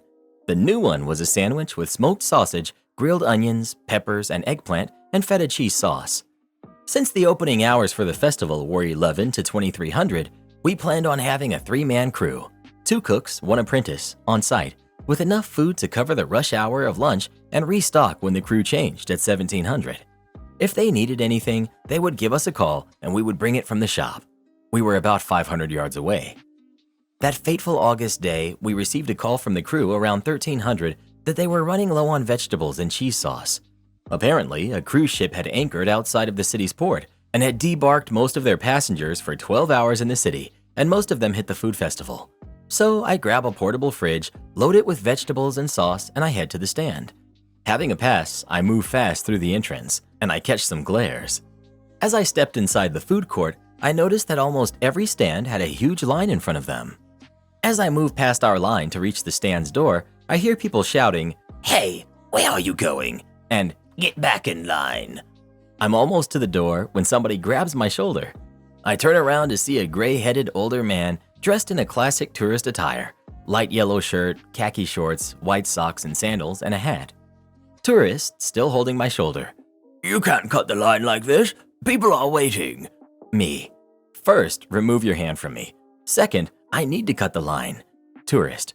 "No, you need to get back in line." At that point, one of my cooks is almost hanging over the counter, waiting for the ingredients, and I'm starting to lose my temper, but I give it one more try. "I need to go in there to..." Tourist, who's now red in the face and shouting. "No, you need to get back in line and wait for your food. Young people these days." Well, that was it for trying. Now for my inner Neanderthal. Me, forcibly removing his hand from my shoulder. Me, not cut line. You no eat. He looked at me shocked, when finally my cook shouted, "Hey boss, can I have the stuff now?" I handed him the fridge and told him not to sell to that guy. My cook's reply, "I know better than to feed wild animals." Boss punished me by reducing my hours, but didn't tell the other boss. I was working remotely for a staffing agency, organizing and managing events. When I was initially hired on, it was due to the fact that 3 employees were quitting. They all seemed to be leaving amicably to pursue other ventures, so I didn't think anything of it. They had hired myself and one other person to replace them, and everything was going fine. Over time, I started to notice little things here and there, like issues due to miscommunication between the owners, a married couple, and a heavy workload. A few months in, I was assaulted and had been injured pretty badly. It was really difficult, obviously, but I worked remotely, so I was still able to work. I told my bosses I had an emergency and was injured and needed to take time off. Almost immediately, one of the owners called and left an angry-sounding voicemail. I called him back and ended up having to tell him that I had been assaulted and went to the hospital and all of that. He seemed sympathetic, but near the end of the conversation, he noted that I was supposed to be managing an event that weekend, Friday through Sunday, and that they had no one else to manage it. He didn't do any of that, but his wife did. However, we always had at least 5 events we were organizing and managing at a time. I was afraid I would get fired, so I ended up having to work that weekend. It wasn't so bad, but I was in an incredible amount of pain, and due to my injuries, the doctor said they couldn't prescribe me any strong pain medication due to complications that may arise. I worked that weekend and pushed through. Shortly after that, they fired another employee and gave me her workload. Then they chose me to do a very long-running, 2-month-plus event taking place in 2 different time zones. They initially decided the event would be split between myself and another employee. She was pregnant, it matters for context, due to the size of the program. So while I was dealing with the assault and healing, took 1 month for my injuries to heal, I was also doing the majority of the workload of this event. I was also having to plan a move, put my stuff in a storage unit, and living in a long-term sublet while I looked for a place. I was also organizing other events on top of that, so there were days where I would easily work for 10+ hours. Eventually, the employee who was helping me went on maternity leave, so the whole program landed on my shoulders. One day I got reprimanded for working overtime. I explained that the workload was heavy, and since I was managing events in 2 time zones, I was having to wake up super early in the morning, 4 a.m., work during the day, take a long lunch, work some more, then wrap up the other event, which ended in the evening, 10:30 to 11 p.m. They basically told me I needed to manage my time better. Well, I was not doing well mentally or physically, so my cognitive abilities weren't the best.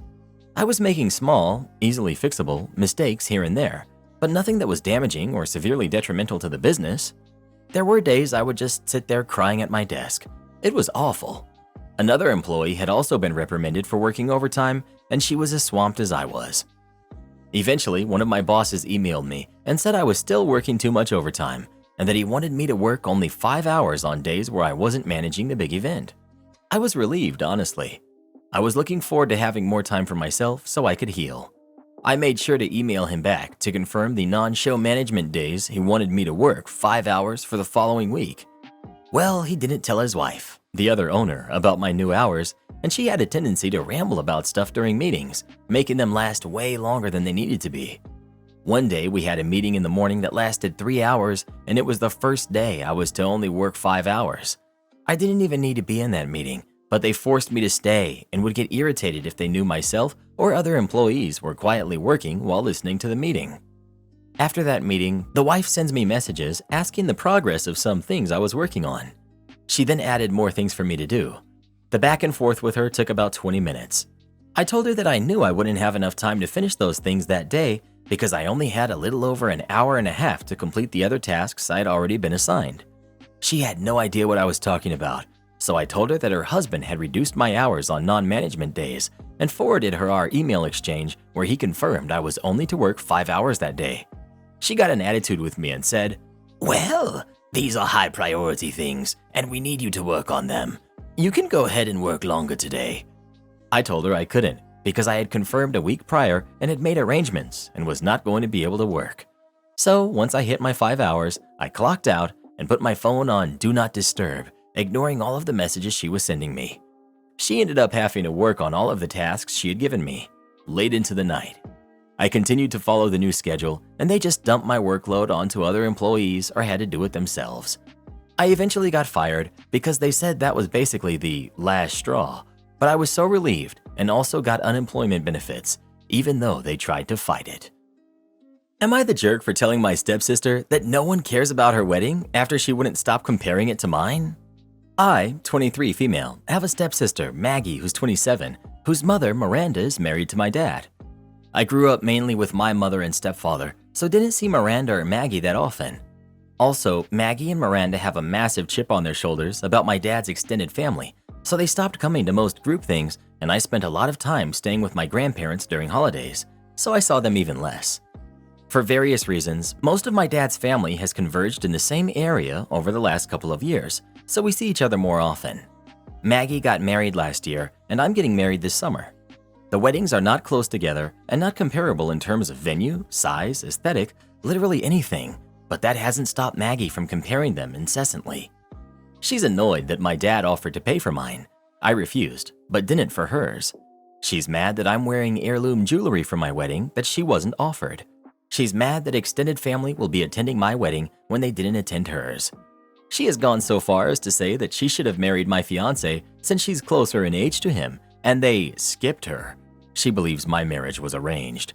It seems to boil down to that she didn't get the wedding she wanted, and she's still bitter about it.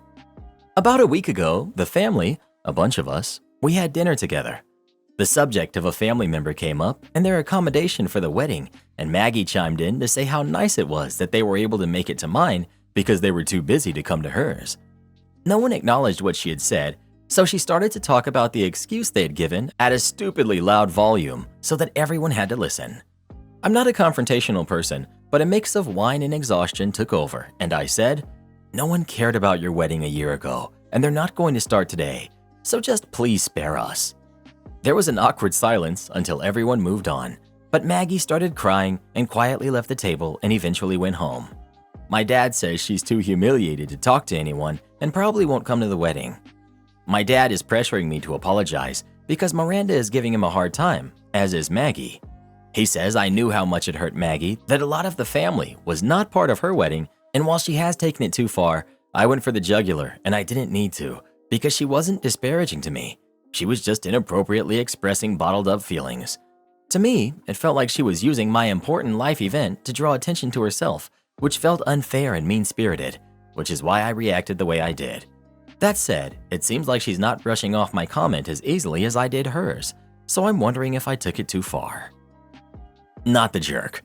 I understand why she would be upset if people did not attend her wedding, but to keep bringing it up is just too much. I'm confused about why she thought it was okay to bring up her wedding while the family was discussing OP's wedding. Then she wants to be shocked when OP finally claps back. Not the jerk. She's angry that her stepfather's extended family wasn't excited about her wedding? I assume her mother also has a family. You also said neither of them go to family events on your dad's side often. Why does she want people she doesn't have in her life at her special day? I'm getting married fairly soon and chose to only invite people who have made an effort to be in my life. My half-sister is demanding to work for my family business. My mom passed when I was 4. I have 2 older brothers who were 6 and 7 when she passed. Our dad remarried just after my 9th birthday and had 2 kids with his second wife. My brothers and I are 28, 30, and 31 now, and my half-sister recently turned 15. My brothers and I work with our mom's parents. She set up a restaurant with them before she had us, and our grandparents have told us we'll be the owners eventually. As it is, we make decisions like owners. My half-sister is obsessed with being a chef. She watches all the cooking shows and wants to be famous. Recently, she started asking if she can work at the restaurant and start to get to know the family business. She said she'd love to take over as head chef one day, and her mom could be head waitress. My brothers told her she was getting way too carried away, but she got all excited. She ended up talking to our dad about working for us. He said he was okay with it as long as we were. We're not. When it comes down to it, this is a business our mom started with her parents for us to take over someday, for our family, and none of us believe she would want our dad's second wife or our half-siblings who are nothing to her working there and taking such a huge place in it. We know our grandparents aren't comfortable with it either. I'm the most gentle out of us 3, so I told her she couldn't work for us. I encouraged her to find somewhere else to work instead. She asked me why, and I told her it was a decision made by those of us who owned and ran the business. She asked me how it could be a family business if we don't allow family to work there, then said how her mom should have been asked a long time ago. I told her that wouldn't make sense since her mom isn't related to my grandparents, the owners, and that ultimately it's my mom's legacy for her kids and how we're trying to honor that. She said it was dumb and forget how my mom would feel when she can't even speak about it. My dad and his wife are so upset we turned her down. They said she is our family, and that should be what matters. It also brought some bitterness up about Dad's wife not being offered a place at the restaurant years ago. Seems there's been some weirdness because Dad had worked alongside Mom and my grandparents for a while when they were first married. Am I the jerk? ETA. A lot of it revolves around money and legalities. When my dad got married, his wife approached my grandparents and told them she wanted to adopt me and my brothers, and how she and my dad wanted her to be the one to take control of any money that was meant to go to us, including savings my mom left my grandparents in control of. She told them she was going to be our mom now, and that she would be taking over finances for the family, that she needed to know everything we had and wanted access to it. When my brothers and I said no to being adopted, she and Dad approached my grandparents about having a conversation with us, and brought up the fact that they hadn't done any of the other stuff asked. She told them she was not comfortable with our photo being in the restaurant and said they needed to take it down. It was a photo of us with our mom and grandparents, because they were the parents now. The tone was set from there, and I suspect they must have asked to work in the business with the clear resentment they have that they weren't employed there a long time ago. Can't confirm it, but it was clearly expected my grandparents would ask Dad and his wife to work there. Not the jerk. Your grandparents are the owners. You have no say. If she wants to be a chef, great. Your dad and stepmom should help her. McDonald's is a good place to start for her. And maybe culinary school first, if she wants to become a famous chef, unless she's Gordon Ramsay in disguise. Not the jerk. Not the jerk. She's family, but not to your grandparents on your mom's side. That makes sense. Very entitled, the mom and the daughter are. Neither one of them deserve to work there, especially after disregarding and disrespecting your late mom's feelings and legacy. I'd ban them from the place for life. No one is owed anything. Sis feels this is something she's entitled to, and next thing you know, she wants her stake in it. This isn't her family's business, and neither she or her mother belong working there in any capacity whatsoever. Grandparents and siblings all agree, case closed. I can somewhat see why your half-sister is upset, but also not because of the entitlement of her, and more so her mom is clearly strong. OP, the fact that your maternal grandparents aren't comfortable could be significant on a number of levels. I may be grasping at some straws here, but I'm willing to bet that your stepmom has tried to throw her weight around with the family business before now. It sounds like your dad has no ownership of and little involvement since your mom passed, so he can buzz off trying to tell you or your brothers and his late wife's parents what to do with your restaurant and her legacy. In response to another comment, the stepmom and half-sister don't want to simply work at the restaurant. It sounds like they want to run the show. The sis is a teenager. Where do you think she gets all the aggro and defensiveness about her mom not being involved years ago? It's likely been taught to her by her mom. Not the jerk. Stick with your instincts and dodge these 2 bullets and honor your mom's wishes. Am I the jerk for letting my daughter cry instead of fetching her tablet? Context. 6 years ago, my wife was laid off. She struggled to find a job in the following months, and we couldn't afford raising the kids, 2 boys and 1 girl, with my salary. An old client offered me a well-paying job overseas, so I took it. Last month, I came back after I agreed with the company to work from home, and they made the legal arrangements for it. When I was overseas, I'd talk to them every day and visit once a year. Whenever I was with them, I could notice that my wife was spoiling our daughter. I'd talk to her about it, but she'd tell me she knows what she's doing and that she's the one raising her every day, and that there's no harm in treating her like a princess. Our daughter is now 9, and while she's still our daughter and will always be, she's not exclusively that, and will need to start relying on herself more. When I came back, I found out that my wife has been doing her homework. My teenagers told me that my mom bought their sister 3 iPads that she smashed when having tantrums in the last year and bought her a new one 2 months ago. If our daughter asks for something, she will not stop crying until we get it for her.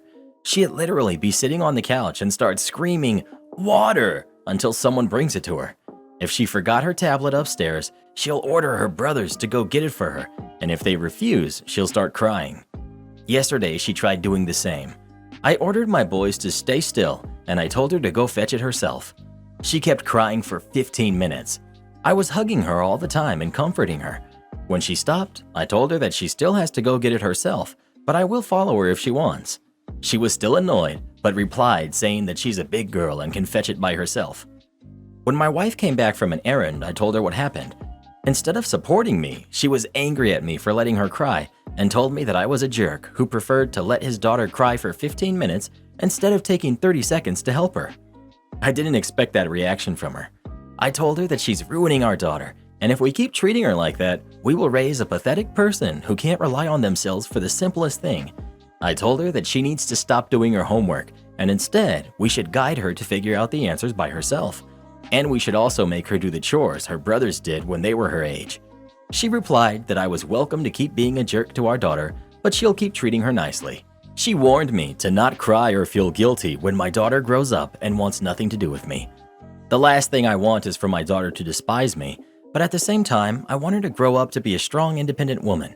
We aren't going to be with her for the rest of her life, and even if we were, it's important for every adult to be able to fend for themselves.